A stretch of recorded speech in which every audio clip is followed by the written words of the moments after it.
Hello, everyone, and welcome back to the Golden Kingdom. So, in the last episode, we pretty much declared war. We want war with Palais because we want that gas, and we also want to make Axel bend the knee for all his rudeness and treachery and years of defiance. We want Palais back into the fold, so we want war.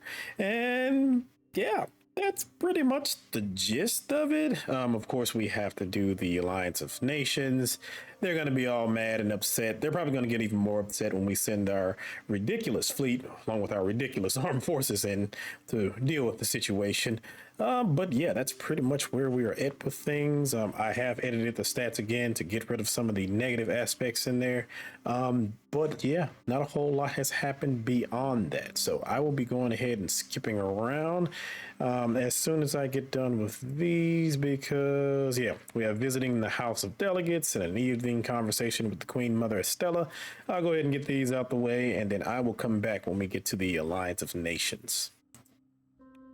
Okay, I'm popping back in because I completely forgot that with all the new things that I signed as far as the decrees go, I forgot I probably should go over those or whatever. So pretty much everything got completed. I know there was some new border stuff that was completed. Factories were completed. All that stuff is completed now.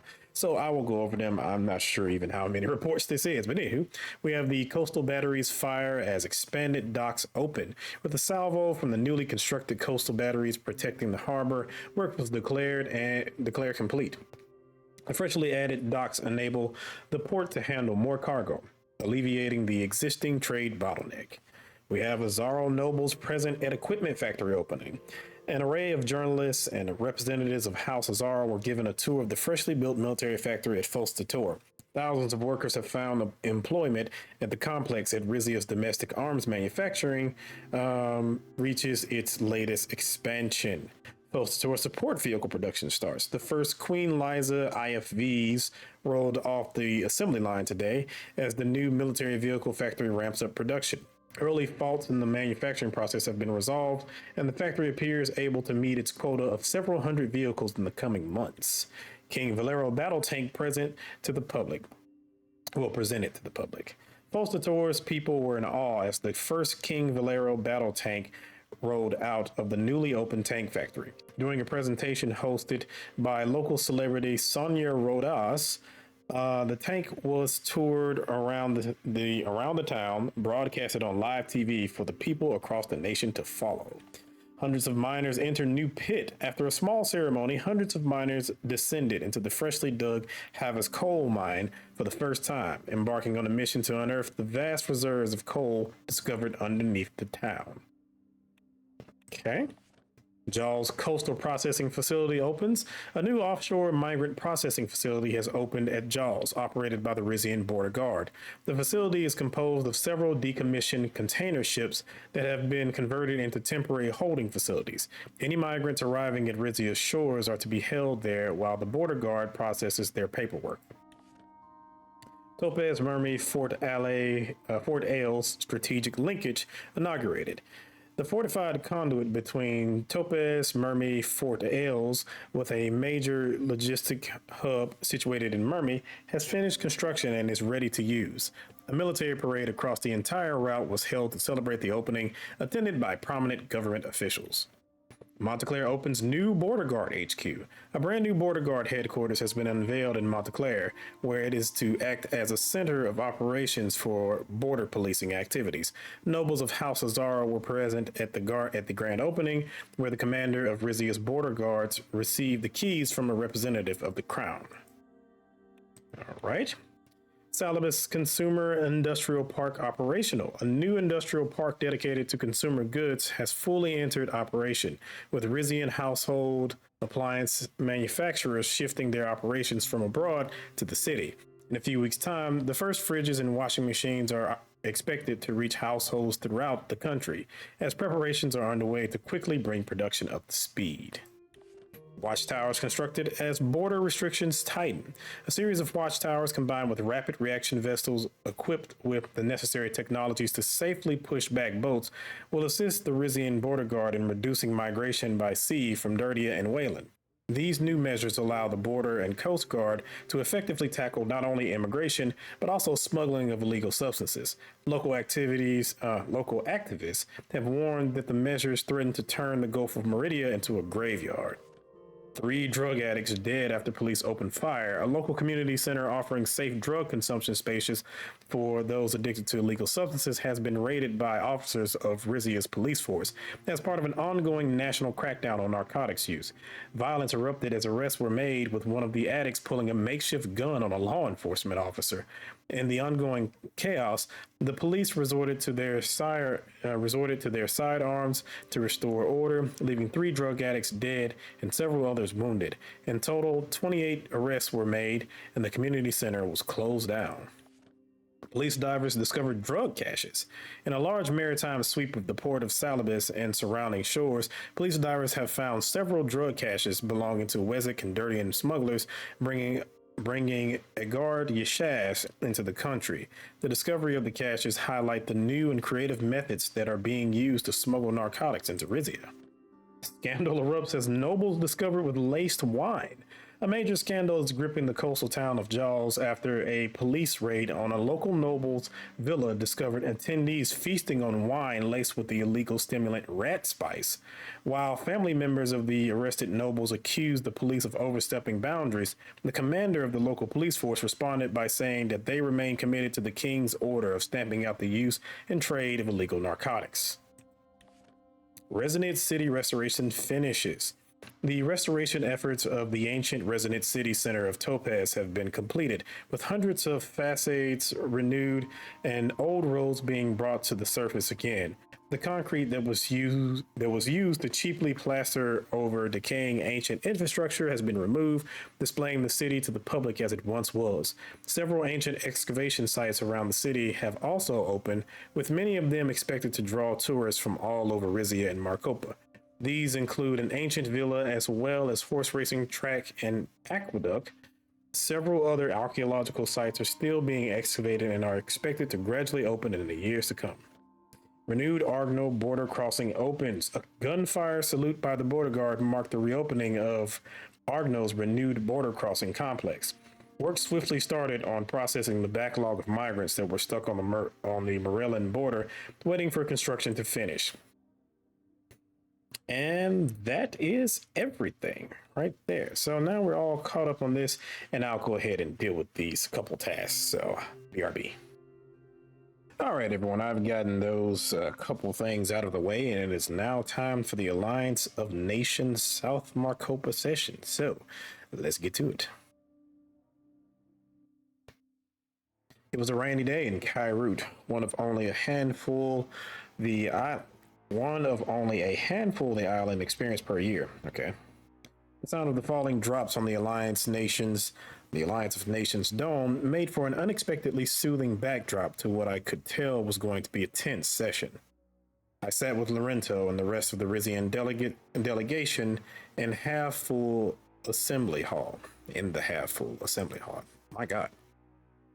Today's session was to focus on South Merkopa only. Looking around the room, I could see representatives and leaders from Waylen, Morella, Dirtia, and Lesbia. Duke Axel Reinhardt and Patricio Alvarez entered late, deep in conversation. They nodded at each other and took seats with their respective delegations. Oh, look at those two lovebirds. They clearly plan to put up a united front. It'll be hard to argue against them. Are you well, Your Majesty? Your father always had a case of nerves before these sessions. Oof. I could say that, but I'm not going to be that mean. I'm fine, Mr. Escobar. I appreciate your concern. We turned our attention to the front of the room as President Nines called the meeting to order. This was a special session, so the opening remarks were kept short. Before I knew it, it was time for the individual leaders of South Merkopa to present their speeches. Prime Minister Alma Sultana strode up to the podium. She had to lower the microphone to reach it. Big trouble in a small package. I hope she keeps her address short, too. The Morellan leader greeted the assembly. Her voice had a melodic lilt to it that I associated with Gnall. Mr. President, esteemed leaders, and distinguished guests, it is my honor to speak in these hallowed halls for the first time. I come before you as a representative of the new Morella, a country committed to breaking free from the shackles of our repressive past, a country that is now truly aligned with the AN values of justice, solidarity, and human dignity, and one that is proud to build bridges with those who share our vision of a more equal society. She nodded towards the upper seats at the assembly room.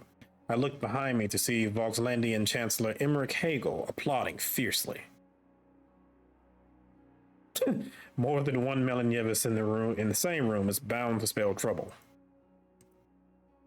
Strictly speaking, Your Majesty, Hegel no longer considers himself a Melanyevis. Voxlandian socialism is its own school of thought. It is a time of transition for Morella, but as we redefine our principles and our partnerships, one fact becomes abundantly clear. We can no longer abide the senseless exploitation of our land, people, and resources. Aha, I knew this was about to be about the international trade zone. She hasn't taken her eye off the topic since her election.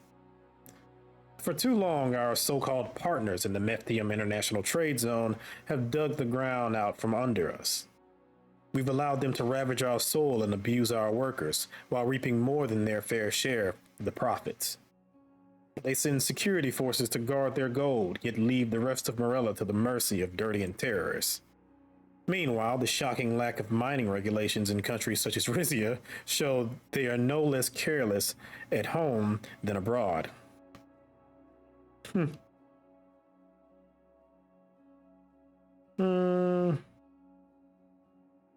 Why is she naming us? What about the corruption in lesbian industries? Morella's international profile isn't large enough to go after a country of lesbian stature, yet. Morella calls on the alliance of nations to recognize our human rights struggle, and to accept that if the Methium is to continue, any wealth it generates must be reinvested in the Morellan people. Brava, Madam Prime Minister. Chancellor Hagel was standing now. The other AN guests turned their heads in his direction. As fellow stewards of the international trade zone and fellow soldiers in the fight against imperialism, the nation of Voxland supports Morella in its journey. He must have cut a fat deal with her. The two were meeting more regularly in the weeks leading up to the session, it's true. Hagel sat back down. Nine's motion for Prime Minister Sultana to continue. I thank all of you for your attention today and look forward to forging a brighter future for the people of South Merkopa. All of them. Lorenzo turned to me as the Morellan Prime Minister wrapped up her speech and returned to her seat. It seems the trade zone is going to be more of a sticking point than I thought. I just hope she doesn't expect me to deal with Dirtia on her behalf. That's exactly what's going to happen. Speaking of which, Supreme Wiseman Jurgil Osmo stepped onto the stage, dressed in a ceremonial robe with silver trim. Before speaking, he waved his hand in the air 6 times, representing the 6 pillars of Gokondism. I'm surprised he flew out here. Dirtia Supreme Wiseman normally refrains from speaking in public. He's too busy praying in a cave? I know very little about his activities in Dirtia, to be honest. His compound is shrouded in secrecy. You know, in some ways, he kind of sounds like Osama bin Laden to a certain degree. That might not be the best way of thinking about it, but, you know, always kind of being in his compound and kind of shrouded in secrecy and stuff, it does kind of remind me of Osama to a certain degree. The Supreme Wiseman spoke in a deep baritone.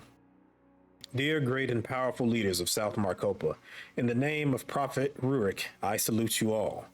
I am humble enough to know that we men alone cannot decide the fate of a continent, not without God's guidance.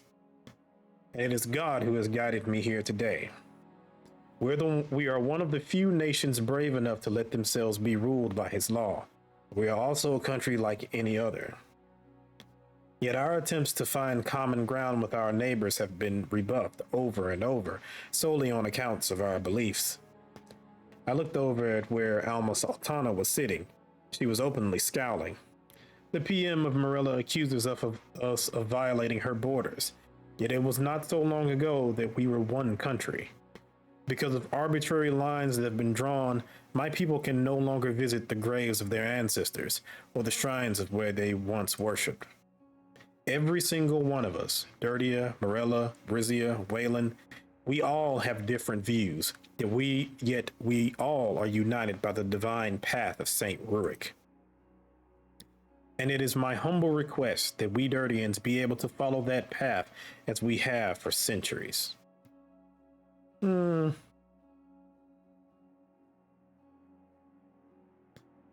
mean, he sounds reasonable enough. But does what he's saying justify the violent acts committed by Dirtian pilgrims? On that note, concerns have been raised about the missile tests my country has been conducting. Our aim has only ever been to protect our people and way of life. It is God's will that we use this technology not for evil, but to contribute to global security and stability. Alma Sultana started laughing.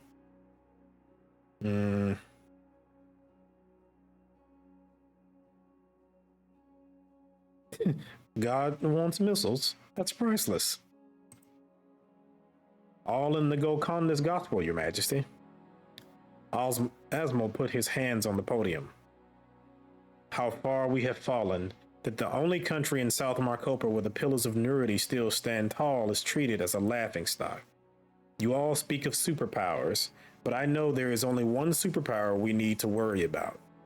He pointed upwards. The sooner our nations come together under him, the sooner true peace and prosperity can be realized. Supreme Wiseman Asmal made the pillar sign again as he exited the stage. Aleta. Man of strong faith indeed, but faith alone won't be able to solve his country's problems. Oh, but now it's time for the real heavy artillery.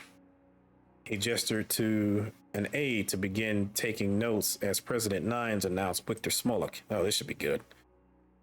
There were some whispers from within the room as Wayland's president stepped up to the podium. He silenced them with a theatrical shushing motion, then continued. Dear fellow leaders, I wish I could say I was happy to be here, standing as one of the 6 proud nations of South Merkopa. And yet I feel only sorrow that our magnificent region has let itself been torn apart by forces greater than ourselves. I speak, of course, of Arcasia and Runeberg, conveniently leaving out United Contana. Yes, it doesn't count if the superpower is his patron. Convinced of the idea that might makes right, they sow discord among us in order to strengthen themselves. And Waylen, poor, war-torn Waylen, must pay the highest price. Who among you can deny Ado's involvement in the Wayland Civil War, or Runeberg's shipping of arms to the Blutish separatist movement? Nobody in the hall said a word. Victor looked up at me directly. It is to my everlasting regret that when Wayland was at its weakest, our direct neighbors opted for an alliance with a nation that has sought to harm us at every turn. I do not blame the great kingdom of Rizia for its decision, but neither can I ignore that for the past 20 years, Runeberg has maintained a presence to both our north and south. In light of that, the Rizian government's failure to denounce the perpetrators of the Zeo bombing, the most heinous terrorist attack to occur in Wayland since the Civil War, concerns me greatly. Especially since the government agencies investigating the incident seem more interested in pinning the blame on Wayland than uncovering the truth. What is to stop such violence from reoccurring? What will happen to the Wessex who have made Zeo their home once Rizia, and by proxy Runeberg, regains control of the region? I am a man who respects the rule of law, yet I cannot put my country's people at risk by abandoning the territory with these questions while these questions still hang in the air. Here it comes. This is why I've decided to invoke the AN Threat Mitigation Protocol for treaty obligations to delay the return of Zeo until that risk is neutralized. Gasps and murmurs rippled through the assembly. I felt many pairs of eyes on me. I am going to be more vocal this time around. Well, not necessarily vocal. Pound your fist on the table in front of you. I pounded my fist on the table, creating a racket. Lorenzo shrugged and joined in. President Nines banged the gavel for silence. If I may continue, it is not my intention to keep custody of the Zero region forever. The sooner that safety and security are restored, the sooner we may begin preparing for an orderly transition. I hope for swift cooperation from His Majesty King Ramus and my fellow South Merkopan nations. Together, we are strong. He raised his arm in expectation of applause. None came. None of our neighbors is openly taking Waylen's side. That bodes well for us. Victor shook his head and left the stage. Boo him. I booed as he walked away. I'll get in touch with Wayland's foreign minister as soon as we're back home. There may still be a way to straighten things out. No, there will be no straightening things out. This is just going to be me pissing all over Victor Smollett this entire time. Now let's see if Prime Minister Alvarez has any words on the subject. Prime Minister Patricio Alvarez was next. He straightened his tie as he approached the microphone. Mr. President, may I just start by voicing my unwavering support for this fine organization and the role that it plays.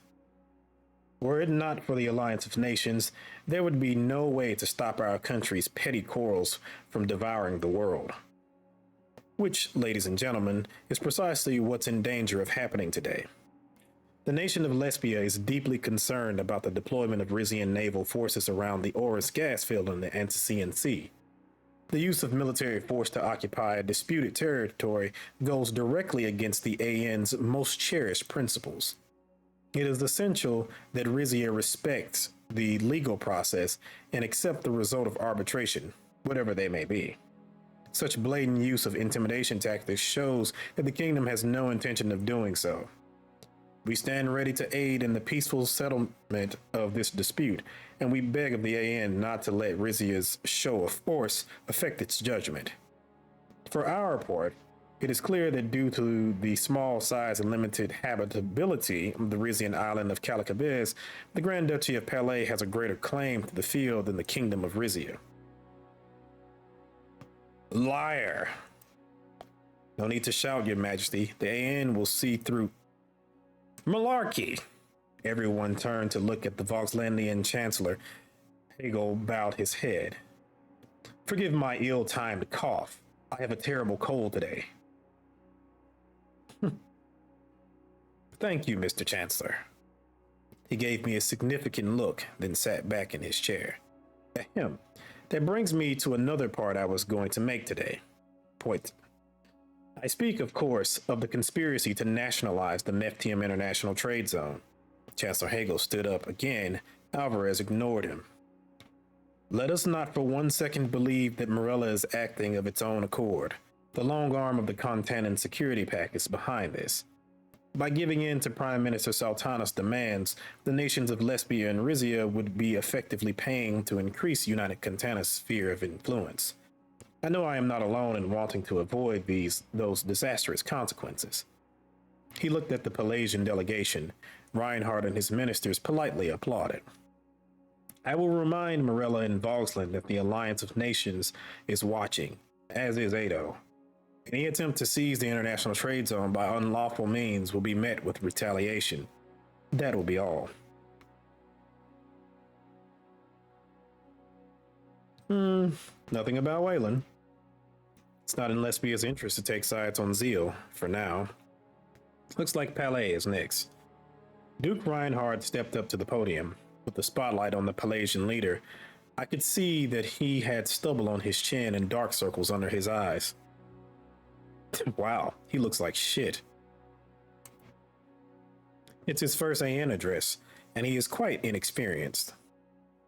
How old is he? I know this was brought up recently in the comments, but I have no idea how old he is. I'm guessing he may be as old as my daughter?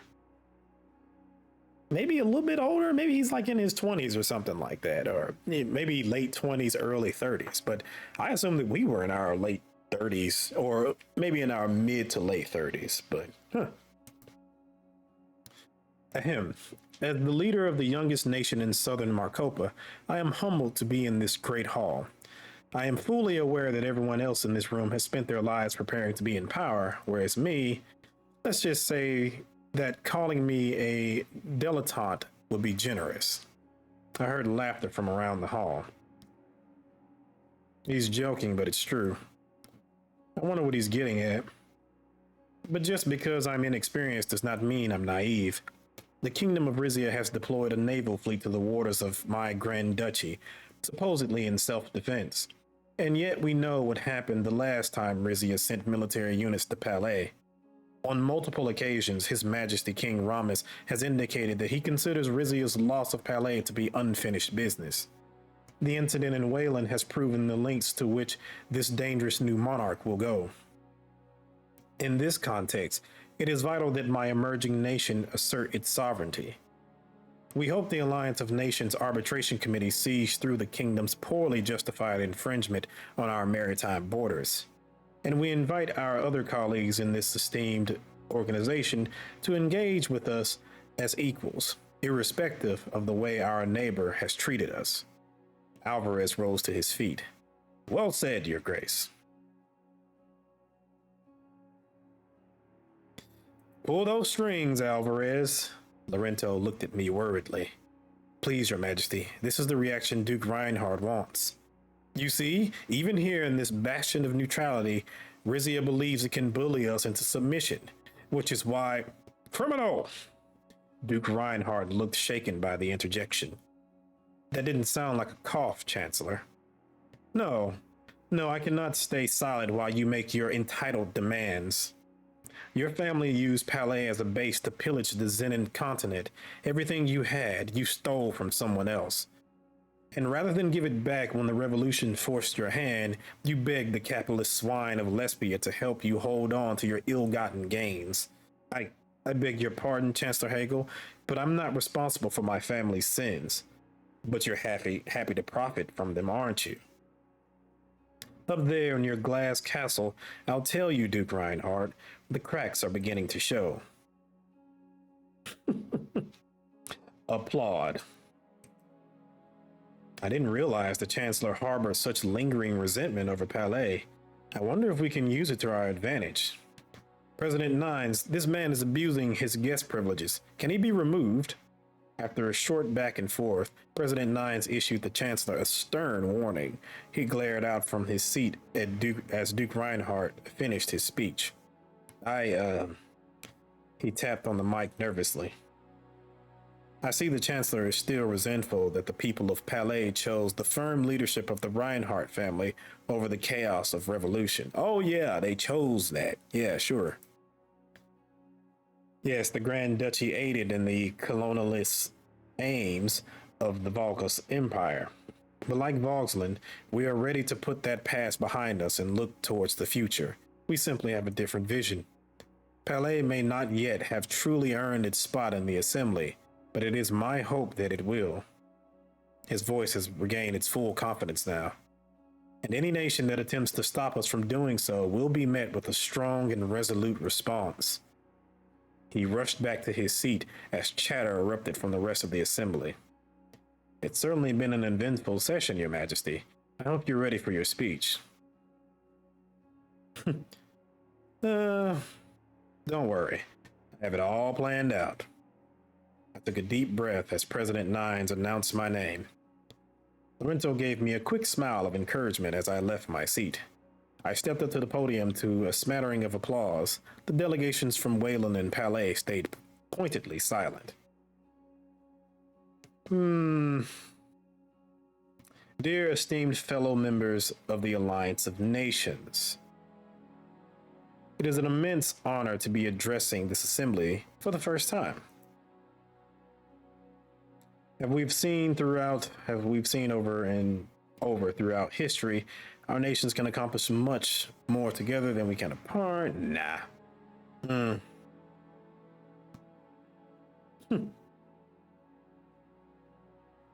The AN's unwavering commitment to peace and justice in times of tension is a true inspiration.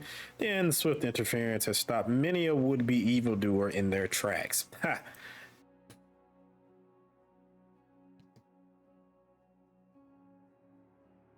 And as the world becomes more cutthroat, its existence becomes all the more essential.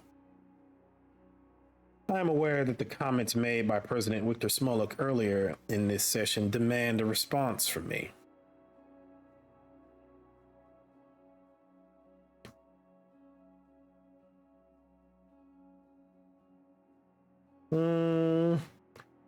I hope you will see Wayland's failure to return zeal for what it is, a flagrant violation of international law.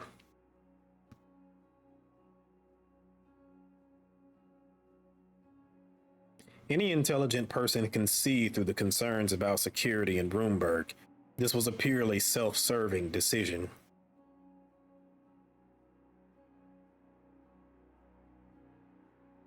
Wayland's willingness to disregard the terms of a legal document has chilling implications for its relations with the rest of the continent.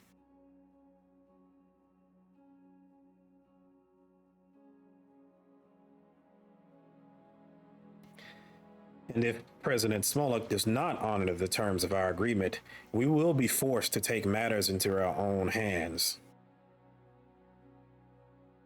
Prime Minister Sultana, in light of the human rights violations Waylen has committed, Morella surely cannot stay silent. Let's go with Dirtia.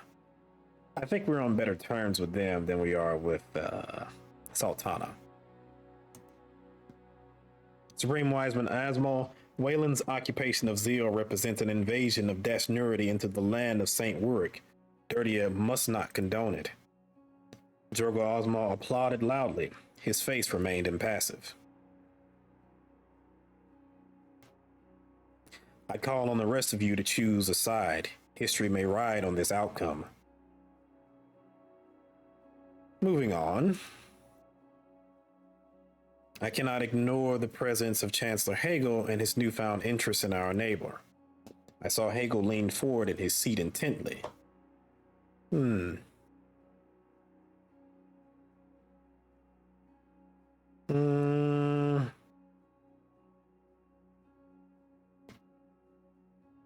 may not share Morella's worldview, yet I believe our citizens' struggle are one and the same.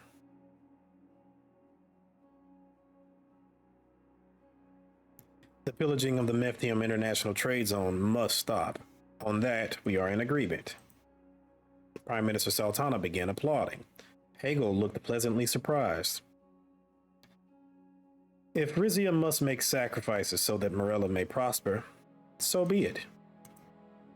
Prime Minister Alvarez and the lesbian delegations were speaking in worried whispers. President Nines again gestured for silence, then motioned for me to continue.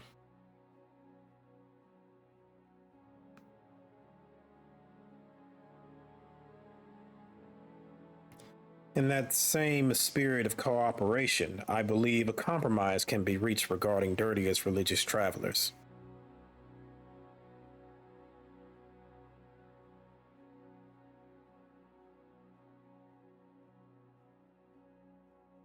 The division of the former empire of Meridia has pitted brother against brother.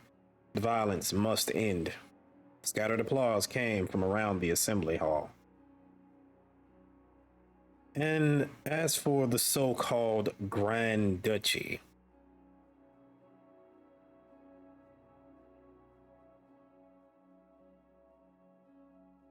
Duke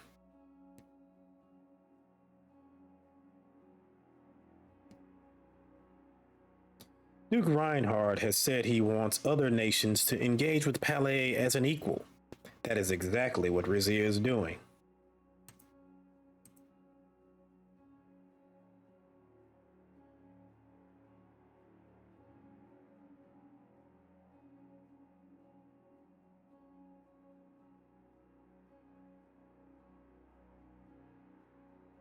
You cannot well paint us as a bully when you are backed by Lesbia and thus the full strength of Ado.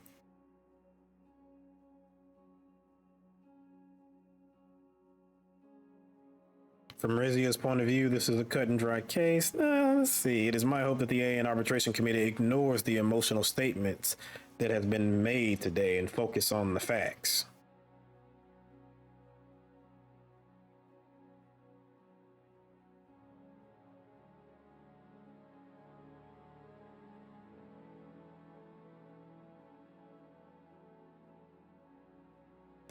Our intelligence services submitted concrete proof of Palais cooperation with lesbian energy executives.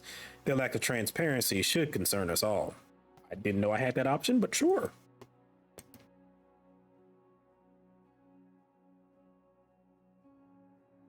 We're counting on the arbitrators to make the right decision here.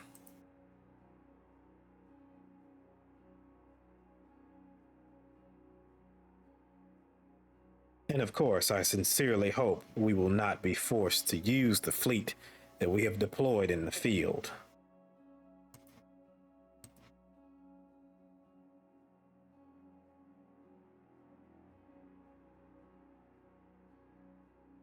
Chancellor Hagel, I was inspired by your courage in confronting the lesbian and Pelagian delegates today. I paused to look at Hagel. His face didn't give anything away. We may have more in common than either of us suspected.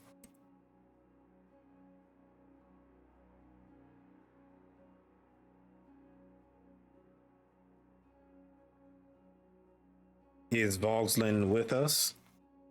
The Chancellor's expression stayed the same. He nodded. Next to me, Lorento's jaw was hanging open in disbelief. President Nine's motioned to the clock. My speech had gone over its runtime. I will conclude with these words.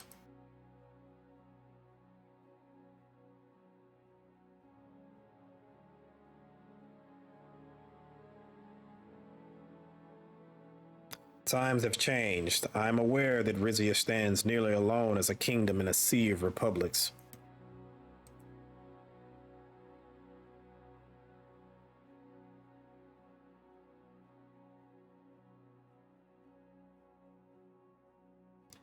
But Rizia and our partners in grace are prepared to demonstrate that the monarchy still has significance in this modern world.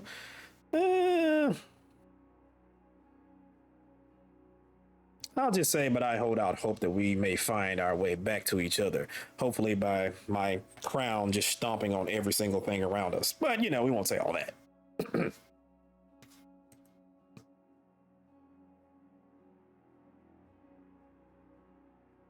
Thank you. I sat down. An aide handed me a glass of water. Well done, Your Majesty. Your decision to appeal to Voslin was interesting. It'll take a while to digest the ramifications. Let's update on all of this once we're back in Rizia. Filing back out of the assembly hall, I noticed the sound of the rain on the dome had stopped. Another sunny day in Constantinium.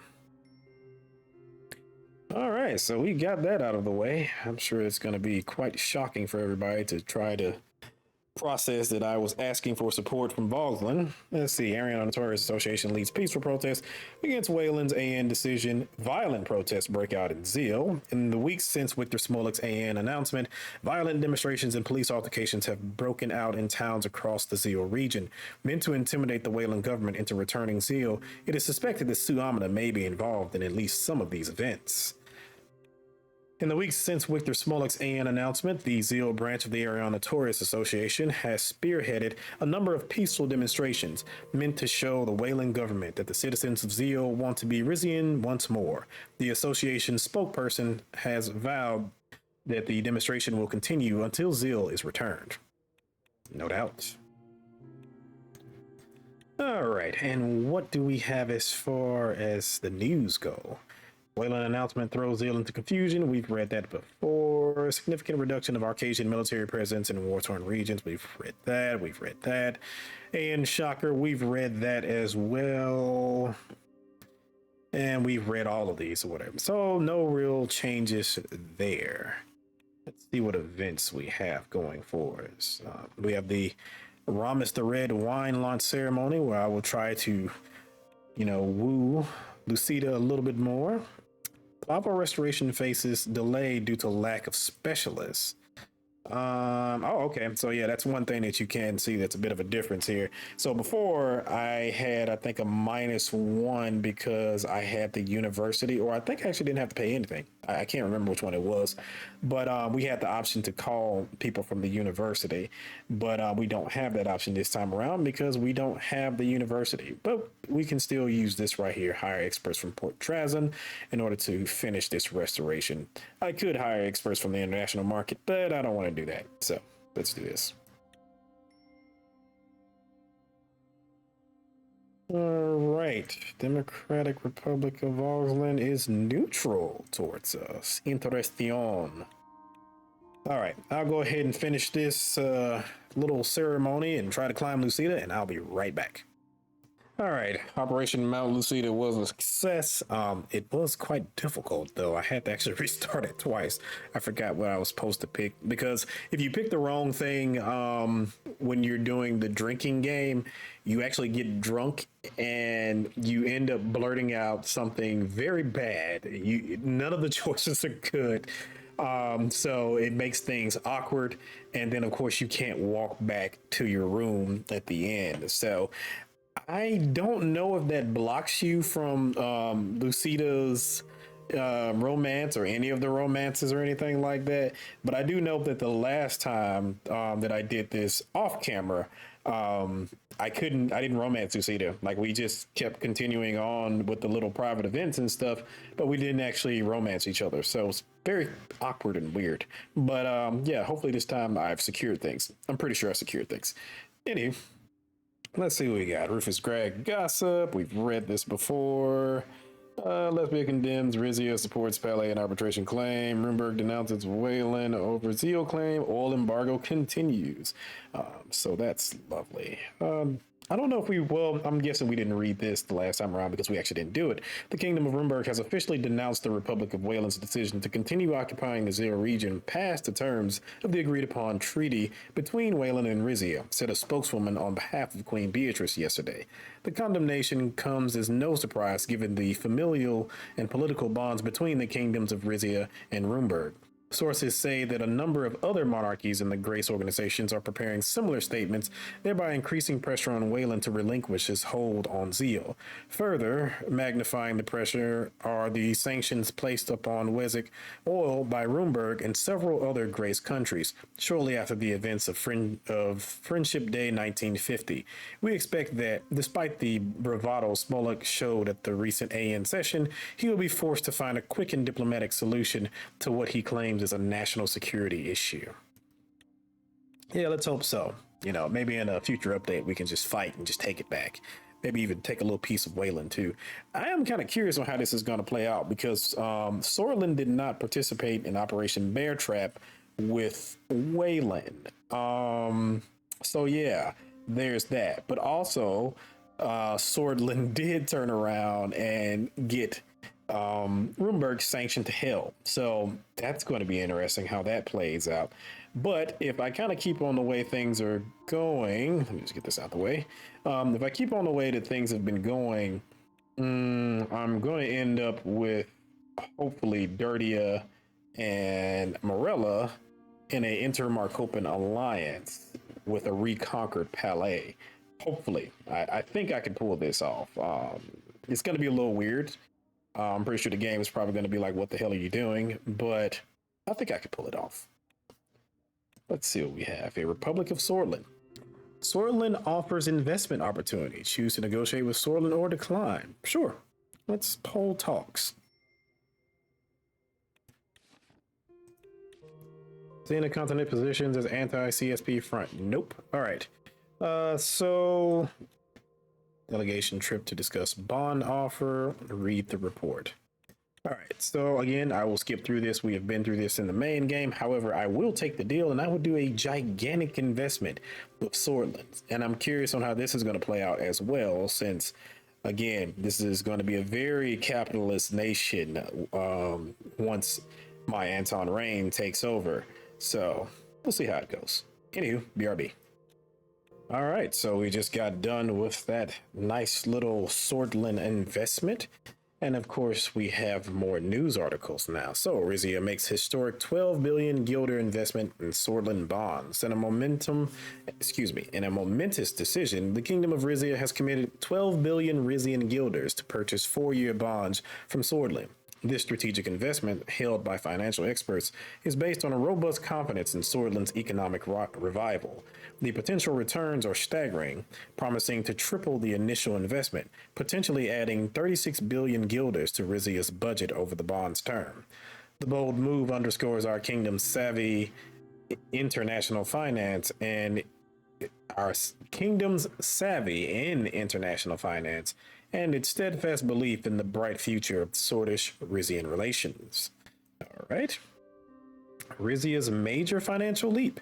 In a significant economic development, the Kingdom of Rizia has invested 12 billion Rizian guilders in Swordland's 4-year bonds.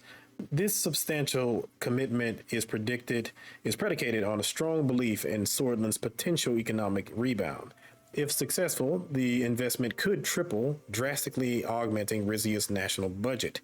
This move is not only a major financial decision for Rizia, but also a key indicator of the evolving economic dynamics between the two nations, showcasing Rizia's confidence in regional economic cooperation. Alrighty, so that is all we have for this chapter. Let us continue to the next. Meditations.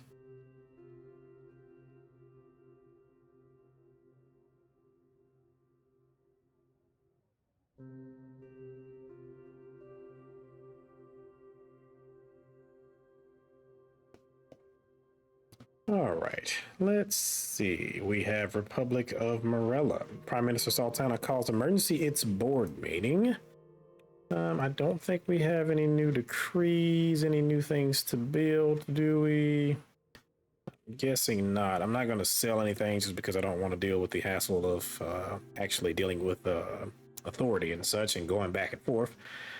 Let's see, we have -4 per turn for military expenditures, -2 per turn for energy storage costs. However, we're greatly benefiting from other things. What else we have?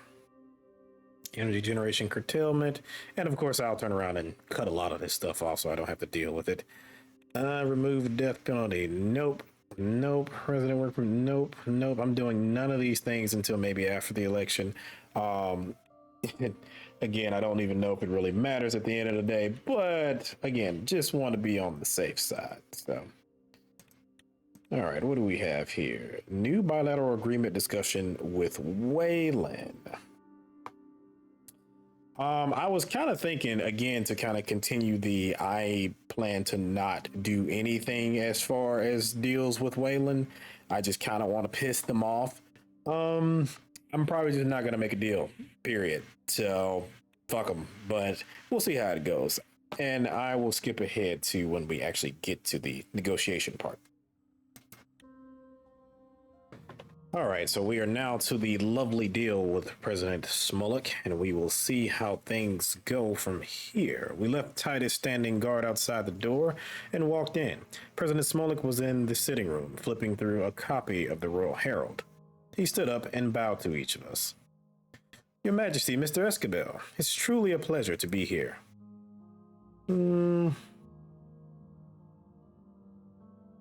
I wish I could say the same, President Smolik.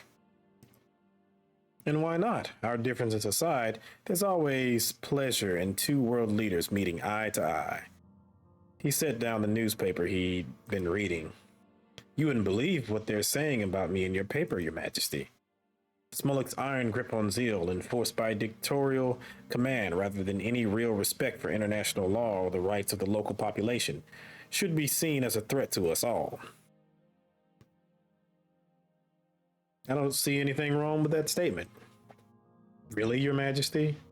I'd kindly remind you that zeal only became Wessex territory in the first place because your father asked my predecessor to crush a people's rebellion. Where was Rizia's respect for the rights of the local population then?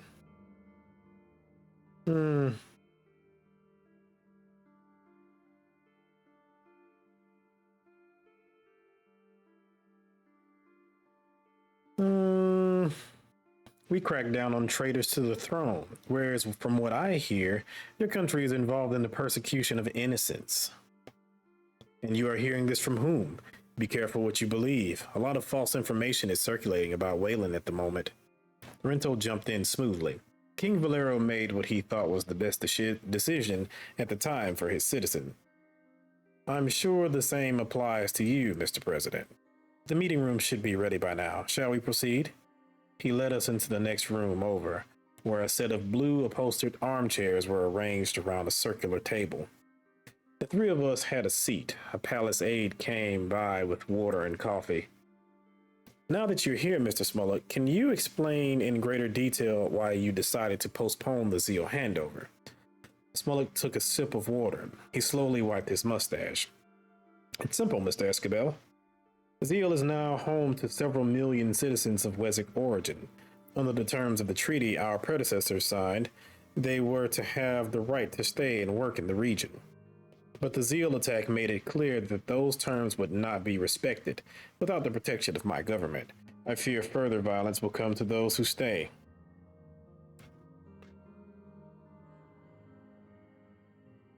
What about the Rizians whose homes were destroyed by your civil war? You didn't seem to care about their safety.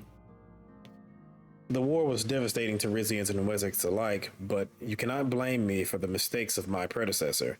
I have spent the last decade helping my nation recover from that terrible tragedy. As for your own government, your actions both prior to and in the wake of the Zeal incident have shown your disregard for Wezek lives. Furthermore, your current military actions toward Palais reveals your kingdom's willingness to put petty and territorial concerns above the welfare of its own people. And your continued partnership with Runeberg in the face of all its efforts to destabilize us is also a warning sign to me. I cannot simply hand these people's lives over to a government that is, at best, indifferent to their existence. Who will protect them?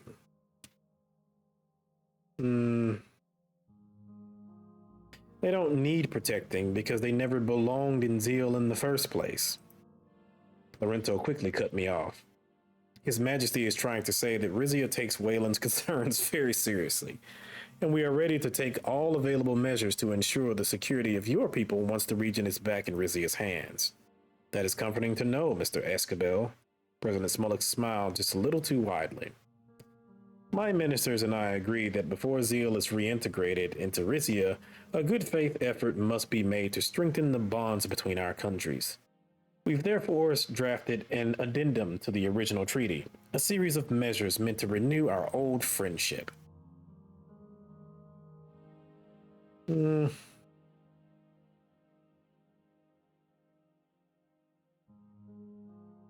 if this friendship helps Wayland bypass certain trade sanctions, so much the better. Why so cynical, Your Majesty? Our countries were close allies once. They can be again. Lorento pulled a folder out of his briefcase and opened it on the table. Mr. President, we received the draft from your ministers, but the terms were extremely vague. You're asking for a trade deal, a bilateral migration agreement, and a counterterrorism operation pact?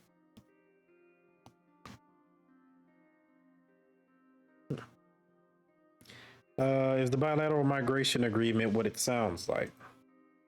I believe so. We are asking for complete freedom of movement between Wayland and Rizia. It is also our wish that Wezeks residing in this country enjoy the same rights as native-born Rizians. Wezeks already have the same right to work as Rizians do. Yes, I appreciate your decree. I'm sure the Rizian economy did as well. From there, what I'm requesting would not be such a big leap. Ability to own property, access to healthcare and welfare, and so forth. I beg your pardon, Mr. President, but it would be a big leap indeed. Rizia's social services are budgeted and scaled to serve our citizens alone. We can't risk overloading them. Yes, and have you considered the risk to your own country, Mr. President? Won't Wayland lose skilled workers as they seek our higher wages in Rizia? Of course, I've thought about that. We have yet to discuss my proposal's trade agreement, which I believe will help level out our nation's economic disparities. So you're trying to drag Rizia down to Wayland's level. Despite the devastation in our past, we remain a country with plentiful resources, not the least of which is our people. If you don't see our potential, then I feel sorry for you. Tell me about this trade deal. Very gladly, Your Majesty. As you may know, Wayland has found itself with an oil surplus due to its decreased demand from Runeberg and other monarchies. Meanwhile, we are worried about the impact the loss of zeal will have on our economy. We will need a way to stabilize our currency. We therefore propose a straightforward exchange of Wizzic oil for Rizian gold, at what I am sure you will agree is a very favorable rate. 8 barrels for every ounce, to be exact.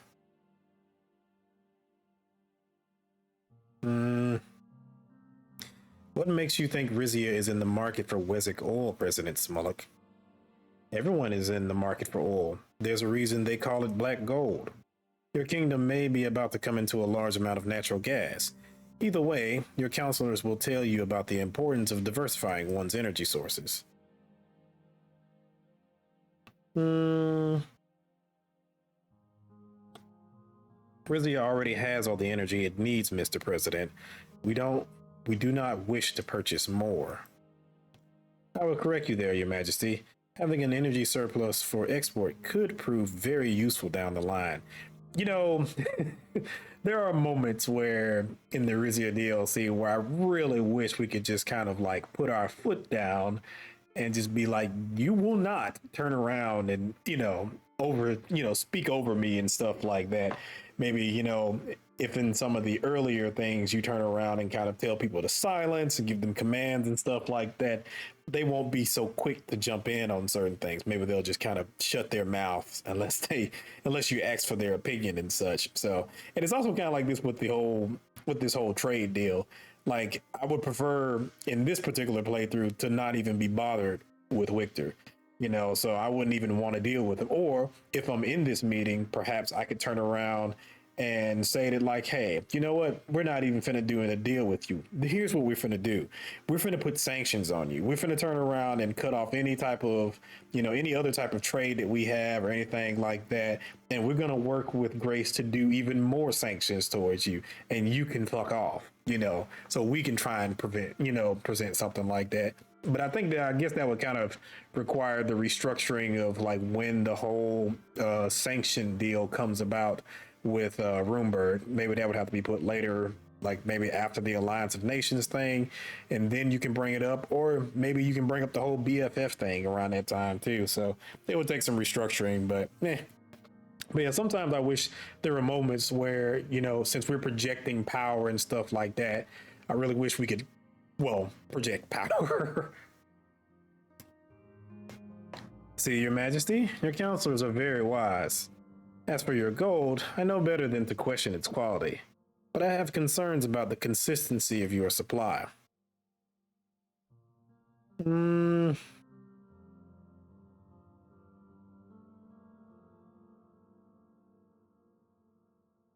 As the owner of nearly half of Rizia's Royal Mining Company, I have a vested interest in keeping gold production consistent.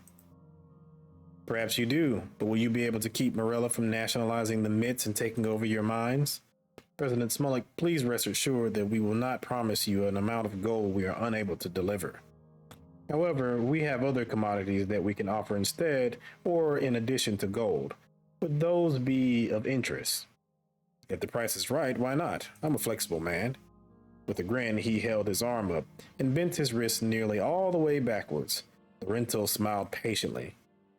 I should tell you that Waylen has other commodities too, Mr. Escabel. For instance, we're seeking to expand the market for morphine and other pharmaceutical products, not to mention Merkopa's finest tobacco.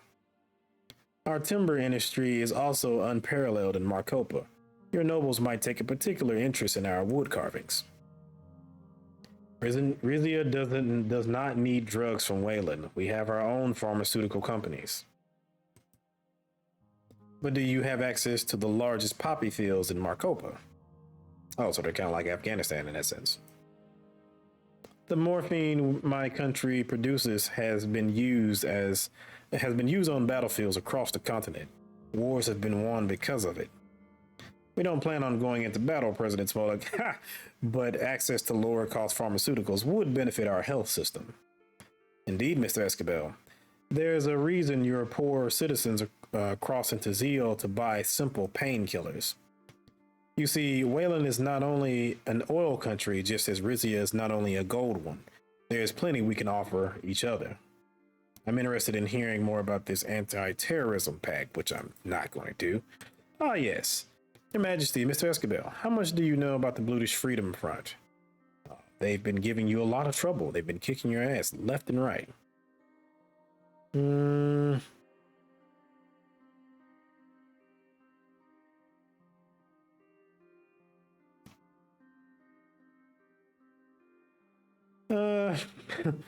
They're a resistance group fighting against the oppression of the Brutish people.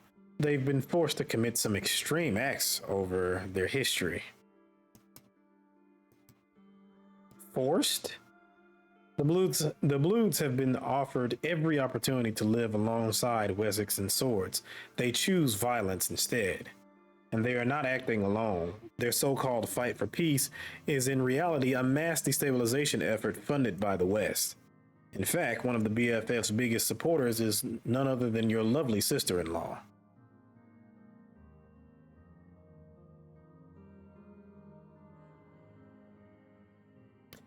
Do not besmirch the honor of Her Excellency Queen Beatrice, President Smollett.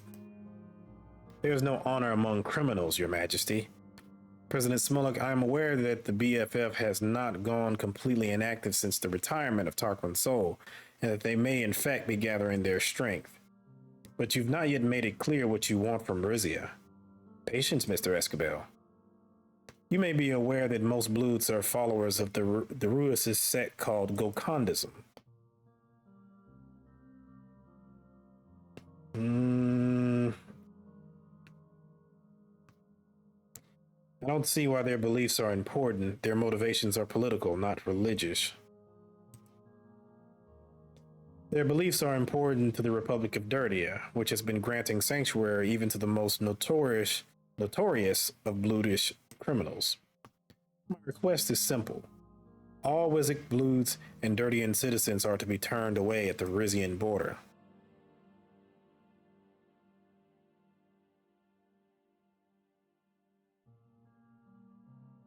Rizia is duty-bound to welcome our fellow Ruises, even if they belong to a fringe sect. This is not about Ruisism, it's about terrorists and those who support them. That may be so, Mr. Smolik, but the international community would see this as a religious ban. Were the ban limited only to those with Bludish identification documents, we would have a far easier time implementing it. Surely you understand. What I understand is that Bluish refugees have a fast track to Dirtian citizenship. By allowing Dirtian passport holders into Rizia, you may as well be opening your doors to the BFF. These are my terms. You may take or leave them. Unless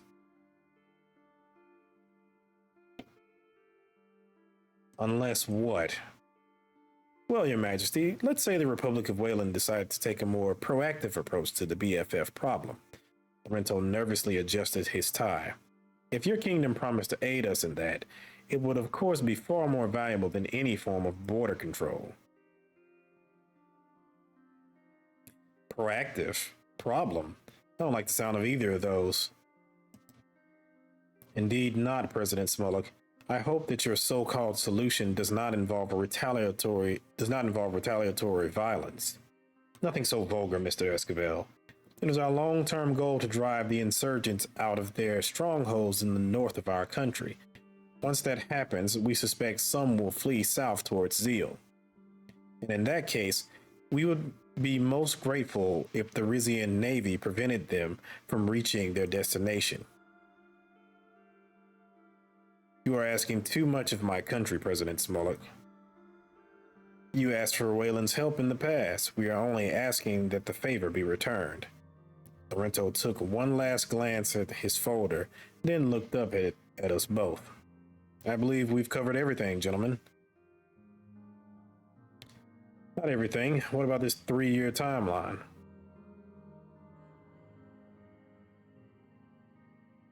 I still believe President Smolik is asking for too much, especially in light of Wayland's poor international standing.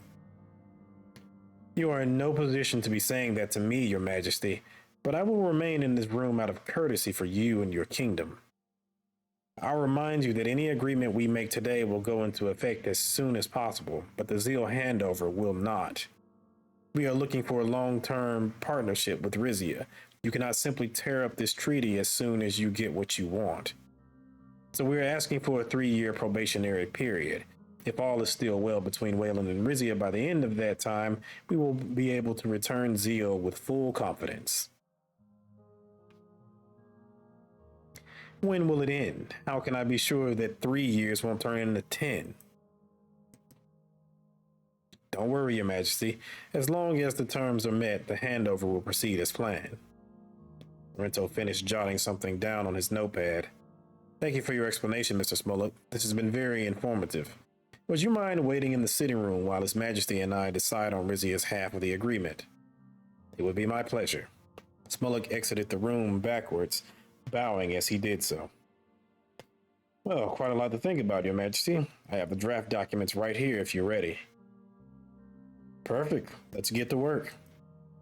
Think of everyone in Zeal, Your Majesty. We're doing this for them.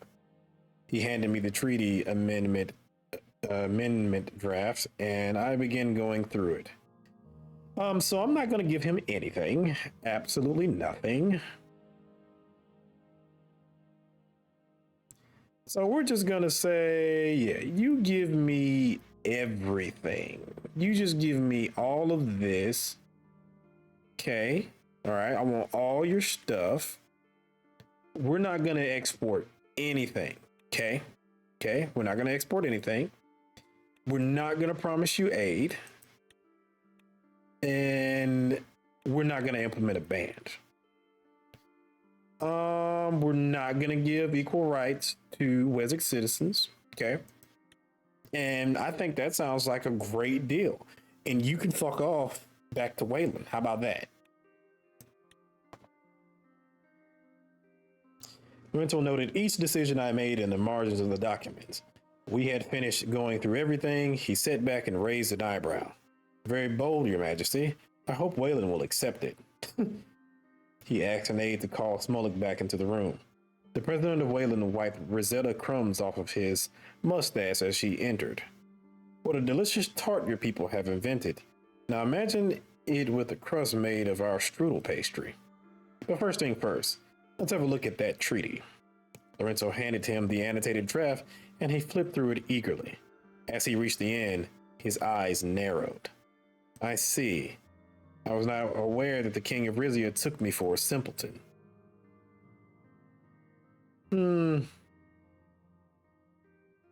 Apologies, Mr. President, but I simply cannot promise you more than this. I doubt that's true, Your Majesty. You're not even agreeing to send us gold, the commodity we need the most. You're refusing to improve the status of my people in your country. You are content to watch us suffer alone in our fight against the Blutish Freedom Front. To me, your unwillingness to cooperate shows that you cannot be trusted to resume governance of Zeal. I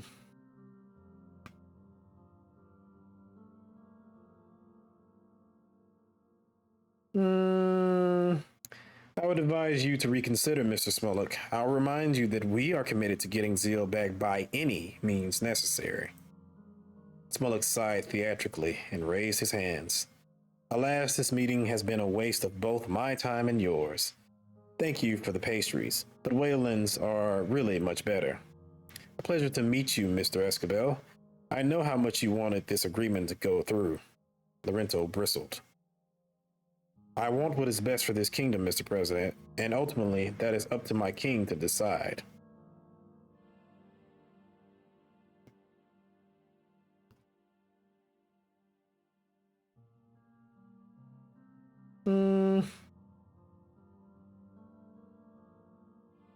I took Mr. Escabel's opinion into account, of course, but in the end, I would rather make no deal than an unfair one.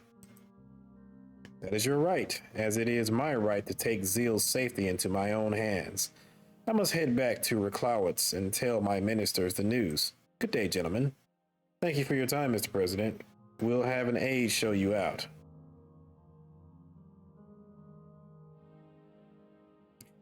This is not over. You'll be hearing from us. I have no doubt about that. We accompanied Smolik to the door of the suite. He bowed one last time as an aide ushered him down the hall towards the exit. Lorenzo and I looked at each other for a long couple of moments. A contingency plan it is then, Your Majesty, but we will have to save the discussion for another day. We packed up and left the suite. Yeah, sir, I'm gonna need you to turn around and give me a better plan than bending the knee as far as I can, so. Thaddeus Cesaro discharged from the hospital, so maybe we'll end up seeing him this time around. What other things do we have? Zero resistance funding. We will fund both of these organizations. We have the option to fund resistance movements in the Zeo region. These could help increase pressure on the Wizard government to return Zeo to Rizia, but they could also destabilize the area, further justifying Waylen's decision to hold on to it for national security reasons. Oh no, we're gonna give them all the budget they need, all the military grade equipment they need, and everything. It's gonna be glorious. Let's see, ethnic Wessex enjoying more freedoms. Wonderful. Okay, President Smolik of Waylen leaves Port Drazden empty-handed. After a meeting behind closed doors. Oh, we already read this before, so we don't need to do this again. Anton Rain's presidency. Swordland's new era begins. Swordland welcomes Anton Rain as its new president, ushering in an era of anticipated transformation amidst economic trials. Rain's swift political climb is emblematic of the electorate's yearning for reform and economic revitalization. His approach to governance, potentially a cocktail of innovation and traditionalism, will be pivotal in navigating Swordland through its recessionary phase. As President Rain commences his term, allies and adversaries alike measuring the implications for regional power balance in Eastern Merkopa and beyond. With Swordland at a critical juncture, Rain's leadership could chart a path for resurgence or retreat. Let's see, we have a crackdown in Zeo going on. Of course, they're doing terrible things. Arcasia's economy growth is not doing too good. Let's see. Future Zeo region still in limbo. Rumberg reaffirms alliance with Rizia, expresses support in case. Ado voices concern over gas fuel blockade. Yeah, can keep with that concern because it's not going to change anytime soon. All right, we have the gathering of the MITZ board members. So I'm going to appeal more to Morella, of course, and basically just give the finger to Lesbia. But I'll skip through all this because we've been through this before. So I'll see you in a bit. All right, so I just got out of the meeting with the MITZ co-owners, if you will, and I did decide to go ahead and go with Morella on that. The plan is, of course, that I'm going to buy out Lespia's share to completely screw them in the process. We do have a couple other pop-ups in the process. Also, I did want to make a note that I just saw this pop up with Swordland, and I am on friendly terms with them. So, yeah, there's that. We have an equivalent military. Huh. Interesting. And I'm guessing Rumberg. Oh, I guess that's just for them. I guess that's not in relation to us. What about Waylen? Just out of curiosity. Oh, they have a weak military. We should invade them. Let's just invade them and just get it over with. Man, could you imagine that if we could just like have some type of way we could turn around and get into a alliance with Morella and Dirtia, and then like if we have some friendly relations with Swordland, maybe we can work out some sort of deal and then be able to invade either Waylen or Lesbia or something like that. Maybe we could, force either one of these countries to back out of their, to get kicked out of their alliances or something like that. They're not in Ado and they're not in United Cantana, and then we could just invade them and take all their shit and just have a nice little resurgent Markopan empire down here. It would be something. Anyway, so we have a meeting on internal security over here, and then we have The RNC requests election campaign funds, and we're definitely going to do that. New report highlights Rizian transit improvements. Experts have reported that Rizia's investments in its transit infrastructure is paying off, with the railway, bus, and tram system handling current passengers loads effectively. Continuous funding and timely upgrades have allowed for a well maintained and efficiently operated network, staving off the overcrowding and service delays that plague less modernized systems. Wonderful, of course. And I still don't think we have any new decrees. I do see that we do have an issue with housing going on in the capital. That was one of the ones I noticed in between the recordings. But I don't know anything else that could deal with that besides of the Housing for the Poor initiative. And I don't want to pass that because, again, this is going to benefit the RPP. And I don't want to give anything to them that will benefit them. So we're not going to do that. Anywho, the RNC has requested election campaign funds. Rizian National Coalition leader Daria Darava seeks financial backing from the Crown to secure the Royalist Party position against the opposition party. Our decision on funding could sway the election outcome, shaping the political future of our kingdom. As the House of Delegates election campaign for 1954 begins, the RNC promises to support the monarchy, and I will generously fund their campaign. I also kind of wish that there was some way we could pass some laws to put even more restrictions on the RPP. Like maybe it could be something similar to how in Swordland you get that bill right at the beginning that screws with the amount of money that the opposition gets. RNC acknowledges royal funding receipt. The Rizian National Coalition has formally announced the receipt of election campaign funds from the Crown.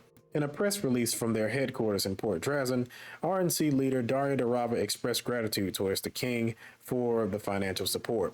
She emphasized that this funding is crucial for the RNC's efforts in the upcoming House of Delegates election, promising to uphold the values and stability the monarchy represents. Hear, hear. All right, we have a meeting on internal security. I know this is probably going to bring up, of course, the situation with Waylen and also probably the situation going on down in there in Palais. But I actually don't remember which one this was. But I'm going to skip across this unless it's some new stuff. I think I know what this might be about. If it is that, then I'll pop in. If not, I'll just continue skipping. All right, so we've actually got out of that security meeting. There were a couple interesting little tidbits in there. So, we started the investigation into the bombing incident, and now it has led to Palais. So apparently Palais may have had something to do with the bombing. It was apparently the bomb, there were some electronic components that were in the bomb were traced back to a Palasian company. So we're going to investigate more to see where that comes, what comes of that. But yeah, it's problems for Axel Reinhardt. We're going to, of course, have justice for this terrorist attack. So yeah, that also set us up in the process. Anyway, we do have some news articles to read. I think we read this last time around, so there's no need to turn around and rehash that. Royal support bolsters RNC election bid. In a decisive move, the Crown has generously funded the Rizian National Coalition for the upcoming House of Delegates election. The significant investment is seen as a strong endorsement of the Royalist Party, reaffirming our nation's commitment to stability and monarchic tradition. The move is expected to significantly energize the RNC campaign, potentially altering the political dynamics in their favor. Let's see. Crown assures gold stores will remain stable despite MIT's nationalization. We've seen that before. Tragedy strikes as a migrant ship capsizes in the Gulf of Mordia. We saw that as well. The rise of second wave totalist maximism in Xena. I don't know what this is, actually. I do know, I think totalism is one of the, I believe it's one of the government ideologies in, I think, the New Order in Hoi 4, but I don't really know exactly what it is, because if I'm not mistaken, in there, the totalist is the most extreme version of the left-wing ideology. in the New Order. I may have that wrong. Somebody can correct me in the comment section about that. But I do remember that it's in one of those things as far as one of the alternatives. They don't have exactly the same political ideologies in there because, of course, the New Order is it's complicated to explain. Because if I remember correctly, I think the New Order is supposed to be a like a in-world what if situation of what would have happened if Germany would have lost the First World War. There's a lot of meta stuff going on there, but I may have that wrong. I'm not sure. But yeah, somebody in the comments section can explain what totalism is. Meant to be nationalized despite lesbian opposition. That's the last one. Okay. So what do we have going on here at Port Drazen? We have the RNC kicks off election campaign.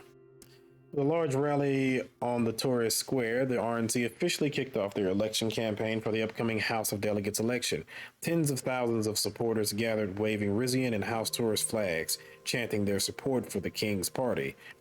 Leader of the RNC and Speaker of the House of Delegates, Daria Durava delivered a rousing speech with a short appearance by Hugo Torres himself, sending the crowd wild. Also, something else I kind of hope in the future is that for some of these decrees, we can just turn around and reject them. Like, especially like the ones that have proposals from the different parties. So that way it can be seen as a rebuke for these type of proposals and such.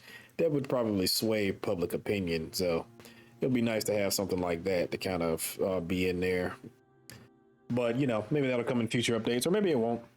Who knows? All right, so we have an evening at the palace. I'm not sure what this is, but if there's something new, I will pop in.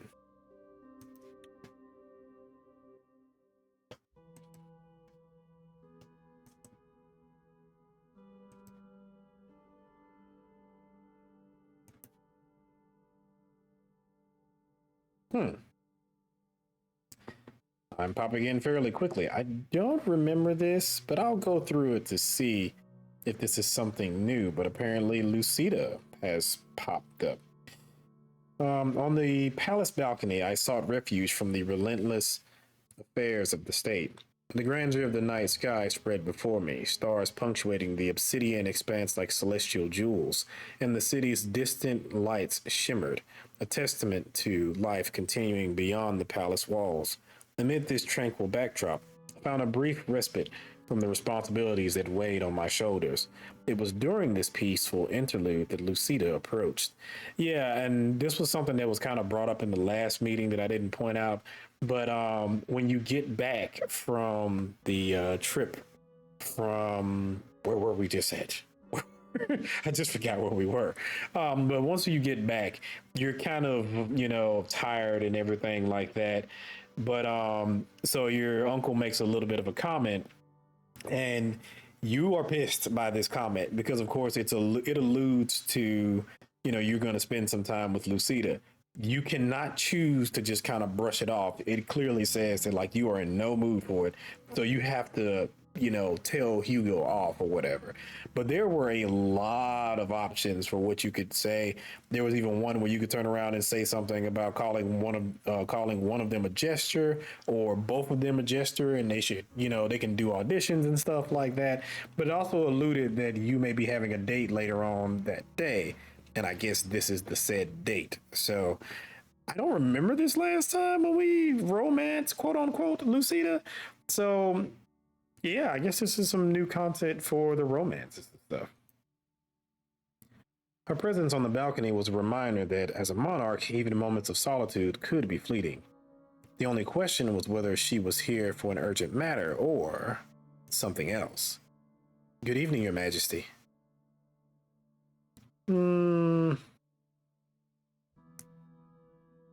Lucida, to what do I owe this pleasure? Oh, and I forgot that it also could be because of me funding that investigation. This pleasure happens to be the information you requested about your father's death. Yep. Business only, it seemed.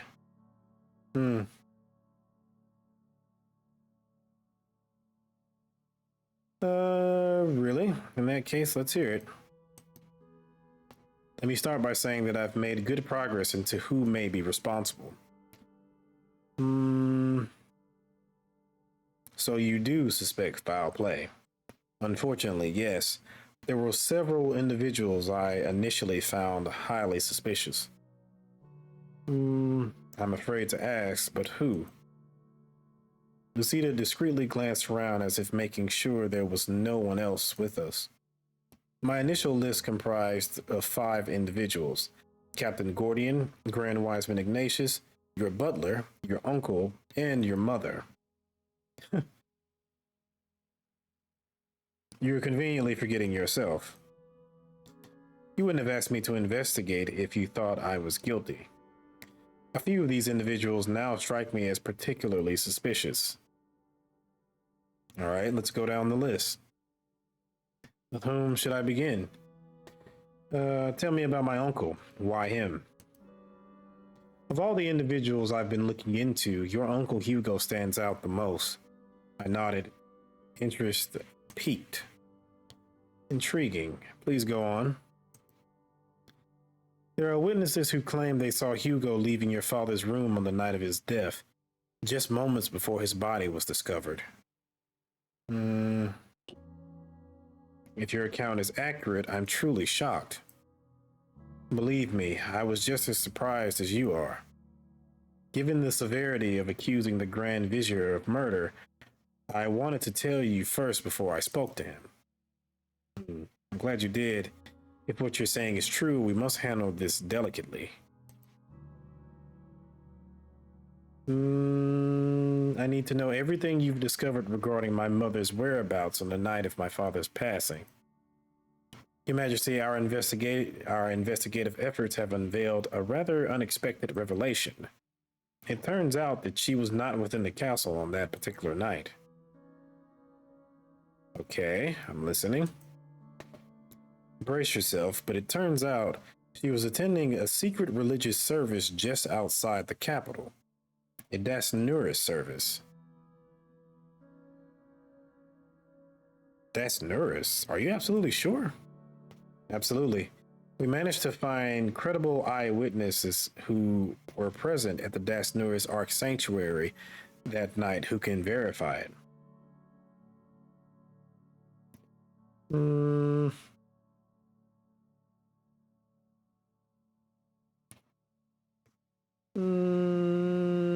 An eyewitness. How did you discover this? An investigation into her whereabouts was initially prompted by the discovery of Dasnur's literature hidden in her bedchamber when I had it secretly searched. I didn't think much of it until I stumbled across the name and address of a Dasnur sanctuary handwritten on the inside cover of one such book. My curiosity piqued, I delved deeper into the events of that night by gathering all available records, logs, and cross-referencing attendance lists and witness accounts from the service to piece together the puzzle. Needless to say, this proves your mother had an alibi and had nothing to do with your father's death. Dasnurity aside, it's a relief to hear she's no longer a suspect. So she basically has the same religion as the Blutis? That's what I'm hearing, right?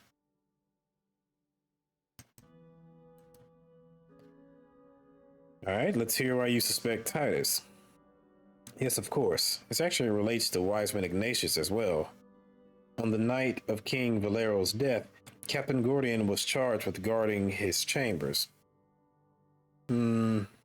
Yes, and what's most curious is that according to witnesses, he let Grand Wiseman Ignatius into your father's chambers without any opposition. In fact, Captain Gordian wasn't there at all. Nobody knows where he was. You're suggesting that Titus, by leaving his post, purposefully allowed Saul access to my father's personal quarters. I cannot say for certain, but the fact that such a significant breach in protocol occurred on Captain Gordian's watch is deeply concerning. The Grand Wiseman's involvement in this matter is suspicious to say the least.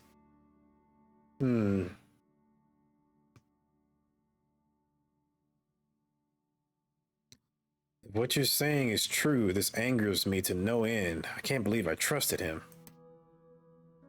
I share your frustration. If these allegations hold up, it's a betrayal that none of us could have foreseen. Trust can be a double-edged sword, and it's disheartening when it's broken. Hmm.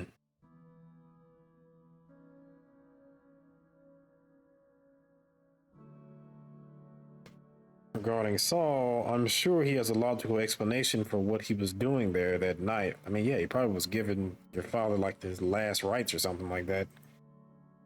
I hope so, but that's why we mustn't leave any stone unturned.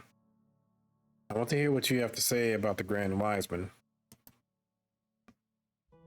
Your Majesty, I have reason to believe the Grand Wiseman Saul may have had a motive to harm King Valero. His visits to the king's private chambers were frequent, and on that night of his on the night of his death, Saul was there.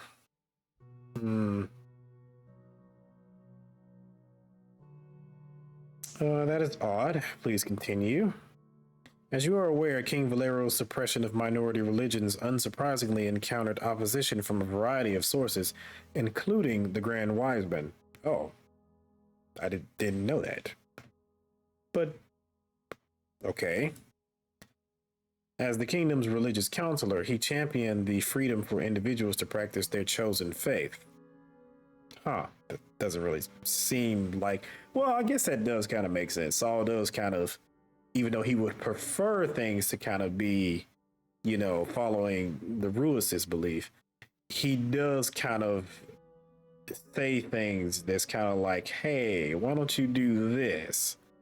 That actually happened in my last playthrough. He actually kind of hinted at the fact that he wanted a religious kingdom with a religious head of state, or a head of state that was christened by God, and so on and so forth. So it makes a little sense, I guess. I suspect that the Grand Wiseman feared he would fall out of favor with the king and lose his influential position, or worse. Seems plausible. Do you have any concrete evidence linking Saul to the crime? Nothing definitive, but I'm confident that conducting further investigations will yield more conclusive information about him. All right, I'm not going to ask about Pable. I've come to... wait a minute. Yes, I will ask about Pable. I think I need to ask about Pable because I need to learn the fact of him being gay in order to turn around to pass laws later on. So I want to know why you suspect Pable. As you know, it is my duty to explore every possibility. During the time leading up to Valero's death, there was a significant period when he couldn't be accounted for. That sounds very unpable. I'm sure, but for an individual in Pable's position to be away for such a prolonged period raised questions. He possesses knowledge of the palace's internal workings, which rendered him a significant figure in my investigation. I find it hard to believe that Pable would be involved in any wrongdoing. He's been a steadfast friend, and his loyalty to the crown is unquestionable. Which is why you'll be glad to know that after a thorough investigation, we've determined that Pable has a solid alibi, which clears him of suspicion.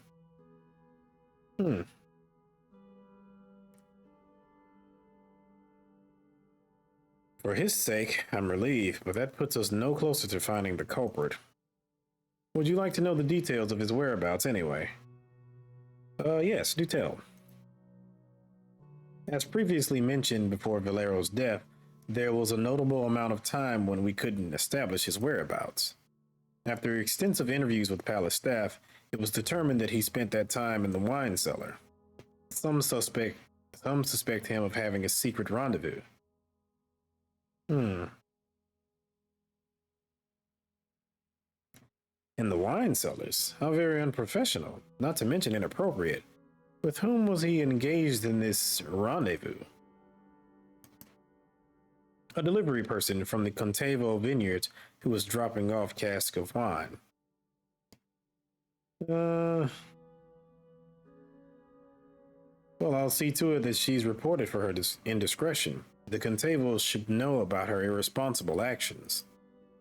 Not she. He. It took me a moment before the implications hit me.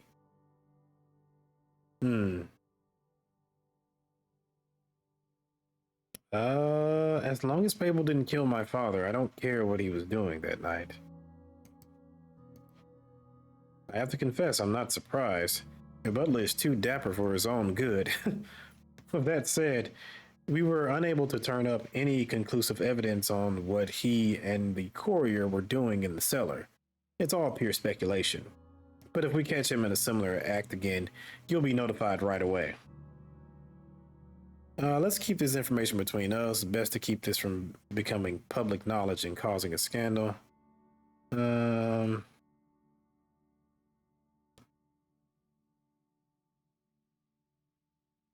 People and I are old friends. I'll bring this up with him myself. No need to drag the law into it. That's your prerogative. In any case, Pabel is innocent of murdering His Majesty King Valero, at least. Come to a decision. So we can only focus on one person. So I'm going to focus on Saul. I hate to say it, but keep looking into Saul. There's more to the wise men than he's letting on. Very good, Your Majesty. Rest assured, I will get to the bottom of this as soon as possible. I hope that you conclude he's innocent of all of this. I hope that you conclude. Oh, well, I already said that. Lucida bowed and bid me good day before she turned and left my side. Alone once again, my thoughts returned to the investigation. I assured myself that my decision to investigate Saul was justified. I took no pleasure in investigating him, but I knew it had to be done. And if my suspicions of wrongdoings turn out to be true, especially for a man of faith, it begged the question, who should I trust? All right, so now Saul is under intense suspicion. All right, former oil workers organized for RPP. I'm surprised we can't get involved with the former oil workers to, provide them financial support or something like that, so that we can keep them away from the RPP. I think in the end of my playthrough, the last time around, they ended up forming their own little community or something like that. So yeah. Opposition figures large complaint against Rizian radio. I think we saw that before. Electoral Commission recruiting poll watchers. Yep, we saw that before. How Satan calls for opposition vote. Yep, we saw that before as well. RNC hopes to secure Montclair support. Yep, just a lot of things we've seen before. So we have two things here. Grand Sanctuary construction faces timber shortages. All right, so we will purchase additional timber from international markets. I think this is one of the ones where if you have a deal with Waylen, you can just use their timber or whatever. So, yeah. Don't have to worry about it this time, though. We could just purchase from international markets instead. And what else do we have? A call from Chancellor Hagel. I do believe this is the one. We did this before. We couldn't accept the deal, or we didn't accept the deal. Basically, he wants to call to kind of arrange something, and we're going to make a deal with him. I think we're going to get Rizian. We'll get some naval support or some naval ships from him in exchange for the vote on the ITS. So yeah, but I'll skip that. All right, so I've made the deal with Hagel, and now I'm going to be getting Voxlandian. I'm going to get an upgrade from the Voxlandian Navy, as well as his support in the issues with Palais. So that's going to be very helpful in the long run. So we have early voting. We have Morella invites MITS members to discuss nationalization. RPP puts forward housing as campaign issue. Ooh, that might be a bit of a problem. Ode de Torres film wraps up production. As part of the efforts by the RNC to move beyond traditional campaigning methods, a new campaign film called Ode de Torres has been produced over the last few weeks. The luscious hills of Bolivian providing a scenic background, the film is expected to premiere in the final week leading up to the election and will be shown for free in cinemas across the country. Suamana calls for RNC vote. The militant nationalist group Suamana has declared its support for the RNC, encouraging its sympathizers to vote for the King's Party. In addition, the organization has announced its intention to protect the polling station on election day from what it describes as foreign actors. All right. Let's see, geopolitical. Vogsland supports Rizia's arbitration claim. Vogslandian Chancellor Emmerich Hagel recently released a statement supporting the Kingdom of Rizia's claim to the recently discovered and hotly disputed Oris gas field. In it, he emphasized that the Alliance of Nations must apply the maritime economic zones laid out in the Directive on offshore resources to a country's entire coastline, including its islands. The statement came as a surprise considering the historic animosity between Falkland and Rizia, and we imagine it was motivated by nothing more than self-interest. Should the AN rule in Palais's favor, the fishing and gas rights around Falkland's own islands may be in danger. Yeah, okay, so got some 4D chess being played there. All right, so we have the Morellian trade negotiations. We're going to kind of come into this slightly screwed because, of course, the chancellor, excuse me, the prime minister of Morella is going to be trying to work a deal out with Lesbia, but we're not going to allow that. We're going to pull a reverse Uno, and we're going to turn around and come out on top. So let's jump into it. I have been invited to Cavet, the capital of Morella, for a meeting with Prime Minister Alma Sultana. Our plan was to discuss how to proceed with the nationalization of the Meftium International Trade Zone. My security detail and I exited our motorcade outside the gates of the People's Garden, Cavet's largest park. Originally known as the Imperial Gardens, it had served as the private strolling ground for the Emperor of Meridia, then for the Reinhardt family during the Volgas occupation. When Morella reconquered Cavet in 1923, the vast green area was open to the public. Once immaculately landscaped with imported Volkish trees and flowers, the park was replanted with native Morellan flora and allowed to grow wild. Children played hide and seek in the tall grasses and raced each other up the conical hill in the center. Alma Santana greeted me inside the gates, accompanied by only a small security retinue. Welcome back to Morella, Mr. Torres. It's good to see you again, Madam Prime Minister. And you, Mr. Torres. We ended on a promising note We ended on a promising note the last time we saw each other. I hope we can continue that today. She motioned for me to follow her. A barely marked path led into a dense bamboo grove. We walked in shadowed by our guards. This was all planted after the Vogs left. Amazing how fast it grows. As we kept walking, I noticed the corner of a wooden object peeking out from behind the stalks. I'll take a closer look. I stopped and pushed the stalks aside. It appeared to be the memorial plaque carved in traditional Volkish style. On it was a square-jawed man, Axel Reinhardt's exact double, triumphantly hoisting his sword atop the park's central hill. An inscription below it read, "In commemoration of the brave deeds of Otto Reinhardt, Viceroy of Palais and loyal servant of the Volgos Empire. The taking of Cavet, our punishment for siding with the wrong house in your war of succession." What a tragedy. Our houses should have found a peaceful compromise instead of dragging other countries. No.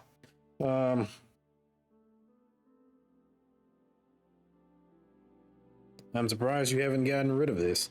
Why keep around reminders of the Volgos occupation?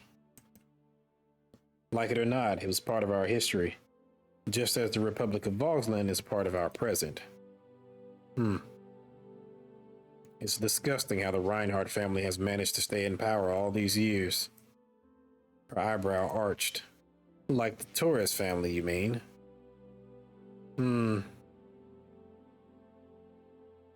I walked right into that one.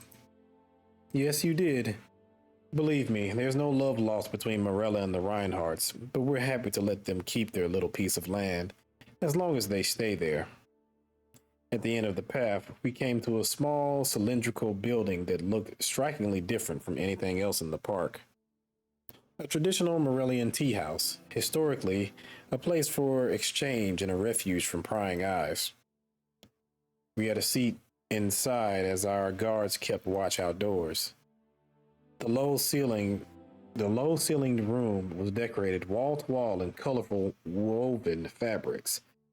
In its center, smoke rose from a roaring fire pit up through a hole in the middle of the ceiling. A waiter came by with a tray of Sakura, Morellan tea biscuits. Oh, these fucking biscuits. Now, I've read that she doesn't kill you if you're nice to her, or damn near kill you if you're nice to her. So, I've been nice. Do not kill me with those biscuits, or I will find a way to mod you out of this damn game. Why, thank you. I'd love a biscuit. Please, help yourself. We each took a biscuit off the tray. I bit into mine. It was dry, crumbly, and barely sweet, perfect for washing down with a sip of tea. The waiter placed a pair of intricately ornamented tea glasses in front of us and filled them up. We drank. The tea was delicious. I don't need to tell you how grateful I am for your kingdom's vote. It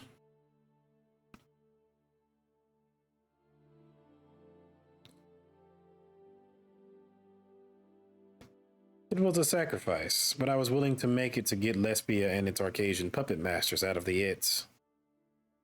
Her brow wrinkled.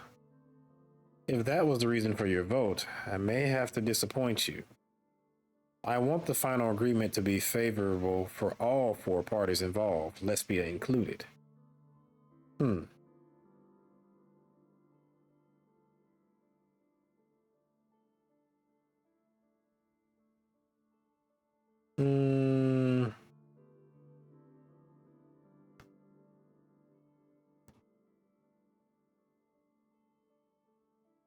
I have a vague hunch that you won't be able to please Voxland and Lesbia at the same time. No, I'm not gonna say that. I don't want to give away the ghost. It doesn't matter whether everyone likes it. What matters is whether Morella gets the justice it deserves. Thank you for that, but I do want to acknowledge the investments your countries have made. She tapped her fingers on her teacup. As I said during the board meeting, my proposal involves the purchase of Rizia, Lesbia, and Voxland's its assets by a newly formed subsidiary of Morella's state-owned mining company. Each country would have the option of using the money from the sale to buy up to a 20% stake in that company. With Voxland opting out, Morella would retain 60% ownership of the its at a minimum.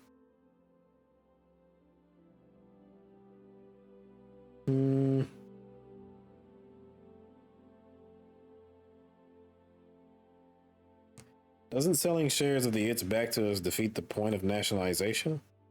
The Voxlandian Chancellor thought so as well. But I convinced him there was a place for both Rizia and Lesbia in the its, just a smaller one. And we do want to make up for your kingdom's loss of revenue. We know how important gold has been to Rizia in the past. She drained her glass and pushed her teacup aside.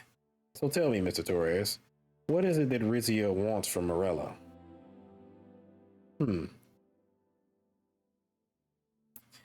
Rizia wants to be Morella's sole energy supplier.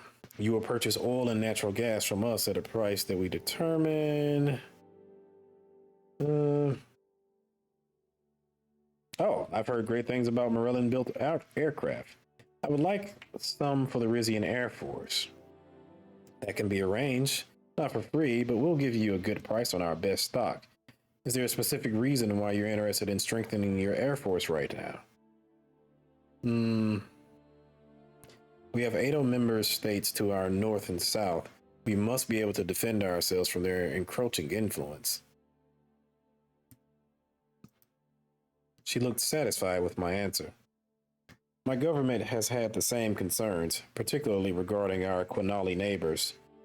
We can't top the size or firepower of their military, but we can show the West we will not be easily intimidated. Any other wishes?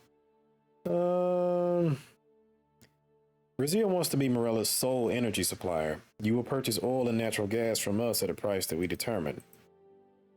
She looked me in the eye. And you're sure that you will have a steady supply of energy to sell us? Of course we will.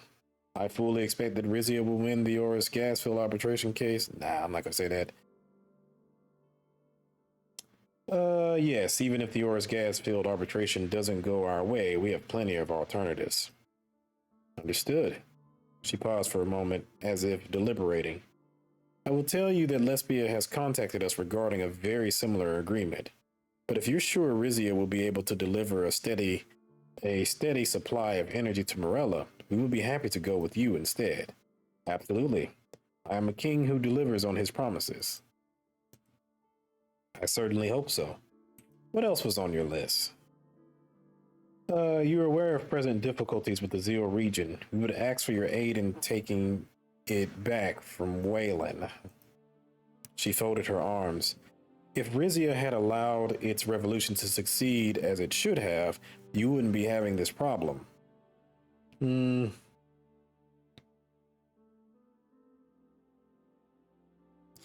No, we'd be puppets of Arcasia, which would be a big problem for you.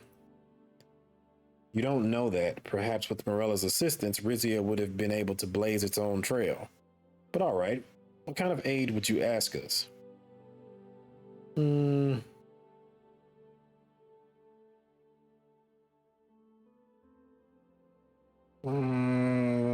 your diplomatic support. Yeah, I'm not gonna. I got enough military support and stuff like that. Plus, when I meet with Queen Beatrice, I'm gonna fund the BFF as well. So, yeah, all I need is your diplomatic support. We need as many countries as possible to speak out against Wayland's decision. She paused. There's nothing I would like more than to condemn Victor Smolak and his one-man reign of terror on an international stage. But we'd be taking a risk. United Contana is still backing Wayland through all of this.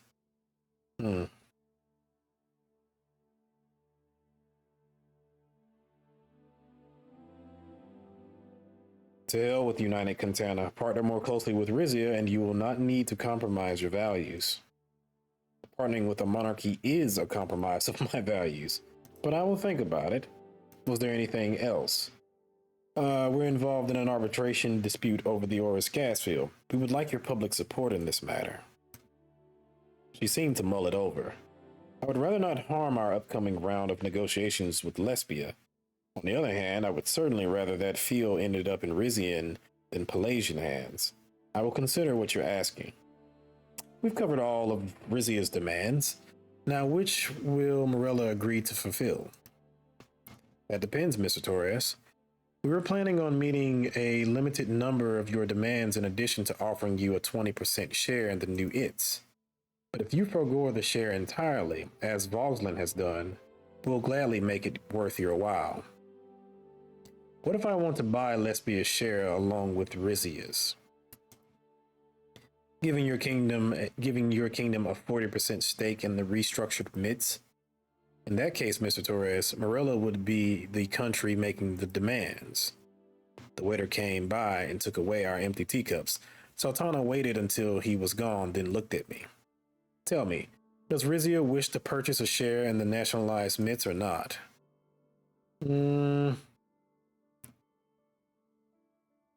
First, let's talk about what Rizia would have to do to buy Lesbia's share. She nodded. I'll humor you, Mr. Torres. First of all, we are still interested in an energy deal with Rizia, but one where we have more control of the terms and prices. We would also ask that you contribute a small sum of money towards the rehabilitation of the Orifeld watershed. Or, we'd require your assistance in dealing with the Dirtians attempting to infiltrate our borders.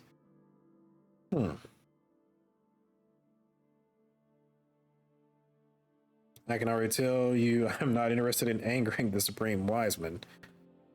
You wouldn't have to make him angry. Asmal refuses to talk to me. Can you guess why? Because you're a woman. Exactly. The Supreme Wiseman refuses to negotiate with female leaders. But I have a hunch he will respect the king and a fellow Ruisus.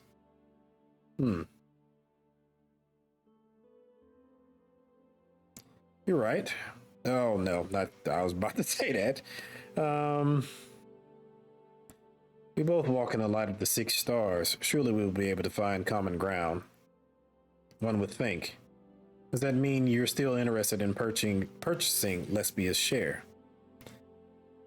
You drive a hard bargain, but yes, I still want Rizia to have Lesbia's share. She narrowed her eyes. You're as cutthroat as the lesbians in your own way. I can't decide whether I admire it or not. The details will have to be worked out with the help of my ministers and your counselors. This is too formal an arrangement to be signed over tea, I'm afraid. But thank you for coming to the table, literally and figuratively. This marks a new start for both of our countries. I hope so. She stood up and pushed her chair back. Feel free to take a biscuit for the trip home if you like.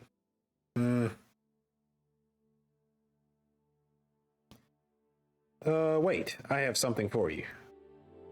Oh, what's that, Your Majesty? Give her the medallion from the Mitts. Yeah, so when we made the deal with Rusty, he gave us this medallion that apparently came from the Mitts. So you can give it to her as a gift. I handed her the gold medallion Rusty had given me. Our contractors found this artifact in the Mitts. I believe it belongs to Morella. That's very kind of you. I'll make sure your name is mentioned if we exhibit it in a museum. With a smile, she put the medallion in her briefcase. We left the tea house and joined our guards outside. All right, so we worked out a nice little deal with Morella, hopefully. RPP closes campaign in Bronis. RNC closes campaign in Monkeys. And what do we have down here? On the return flight from Morella. RNC campaign closing event turnout outshines RPP. They said this last time and it was a complete lie. Both the RNC and the RPP held their final events of the electoral campaign, as millions of Rizians prepared to head to the polls to fulfill their democratic duty. While both parties held mass closing rallies, the traditional RNC pre-election rally on Monkeys was by far the best attended, drawing hundreds of thousands of supporters to the city. We at the Royal Herald continue to root for the King's Party and are convinced that the people of Rizia will make the right choice at the ballot box. I really hope they do. I really hope they do. On the return flight from Morella. I believe this is just ironing out the deal. I took my first class seat in the plane that had been chartered for my return flight from Morella. It struck me how much more comfortable this jet was than the ones we had in Rizia. Looking outside of the window, I could see Argno and the mountains. We can't get our own private jet. Maybe this is a little early for private jets, but we can't get a private jet? Come on. The future of our relationship with Morella and the Mitts was in my head. I took a look at the papers in front of me. Okay, Rizia's nationalization concessions. In exchange for being allowed to purchase a 40% share in the nationalized Methium International Trade Zone, Rizia agrees to the following. Reparations, the energy agreement, and I will speak to Dirtia on Morella's behalf. So yeah.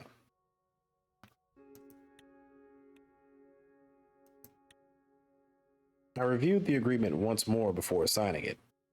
The pilot announced that our descent into Port Drazen had begun. I fastened my seatbelt. Okay, and our relationship with Morella is allied. Nice, okay. They are very happy with us. Meanwhile, Dirtia is unfriendly, really? Yeah, they did. I forgot. They regressed to unfriendly, so hopefully we can do some more with that and get on their good side. Follow up on the Mitts and Morella negotiations. Not long after my return from Morella, Elena and Lorento requested a meeting with me. Prime Minister Sultana's ministers had sent feedback following our Mitts negotiations. The future of the trade zone now hung in the balance. We convened in the council's chambers. My counselors greeted me with smiles on their faces. Your Majesty, I hope you're rested from your trip. Barely, but it'll have to do. I do hope you can rest more easily after today's meeting. As do I, Your Majesty. Lorento shuffled through some documents. The Morellan Foreign Ministry has completed their review of our draft proposal for the nationalized Mitts. Fortunately, they are satisfied with our offer. Amazing news. I knew I was a great negotiator. We did promise Morella quite a bit. Come now, Elena. The renewed goodwill between our countries will be worth it. We'll get no such goodwill from Mr. Alvarez, I imagine. I confess, I am not looking forward to his reaction.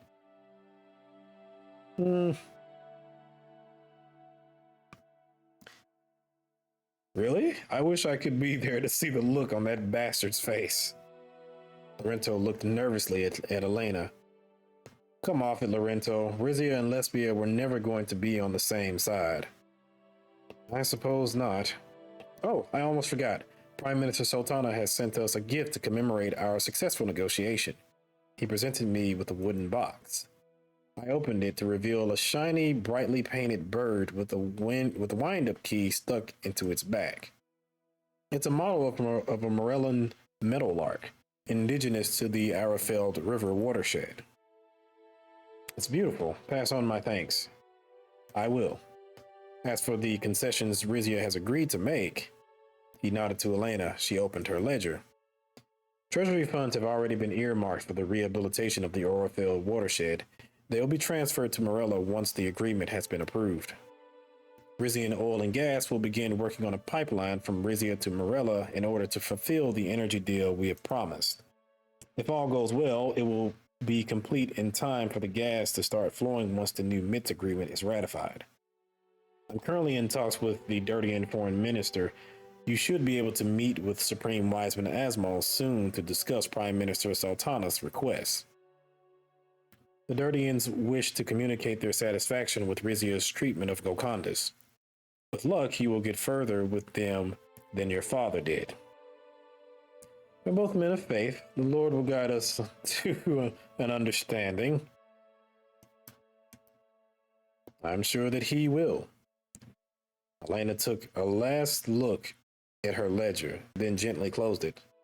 I admit I had my doubts about making such a drastic change, but if we can follow through on this agreement, it'll be the coup of the century. Of course we will follow through. The kingdom of Rizia keeps its promises. Your optimism is inspiring, Your Majesty. While we have you here, a word on Palais. He nodded at Elena. Right, yes, the arguments are still being presented in our arbitration case.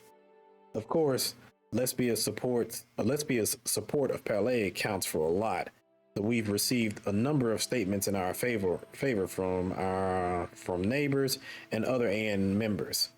Broomberg and the rest of Grace, of course, and surprisingly, Voxland. Your people come through in a pinch, Mr. Warner. Sure. Miss Warner. Please, Your Majesty, I don't identify with what Voxland has become. If our agreement with Morella proceeds as planned, we may earn their support, though our neighbor has little clout with the AN on its own. Unfortunately, I highly doubt President Smolak will be motivated to speak in our favor. As for Dirtia, Supreme Wiseman Asmal does not hate us, but nor does he have a reason to stick his neck out for us. Anything else we can do to sway the vote in our favor? Not at this point, Your Majesty. There's not much we can do but wait for the results. We've gone long past our allotted time. Why don't we call it a day? An excellent suggestion, Miss Warner.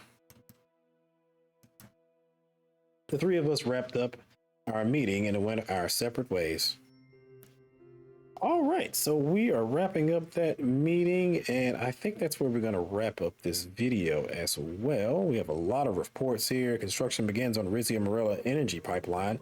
Arafeld rehabilitation begins in earnest. Sultana promises MITZ agreement. Nice, so we will skip through these. Voxland sends naval aid. Morellan PM Alma Sultana has informed Chancellor Hagel of Voxland that Morella and Rizia have agreed to exclude the Republic of Lesbia from the most recent MITZ draft agreement. Hagel promised that he will support the agreement and furthermore has sent our military Voxlandian submarines as a gesture of gratitude. It is wild how much military equipment moves around in this game. Okay, and I think that's everything. What two things do we have? We have a visit to the Asquaris gas field on the Rizian coast of Topaz, and we have assault on Rizian citizen by Swordish tourists. Um, hmm. We're going to send the tourists back to Swordland. We don't want to have any unfriendly things going on with Swordland, so we'll just send them back. And of course, in the next episode, we will deal with the visit to the Asquarus gas field.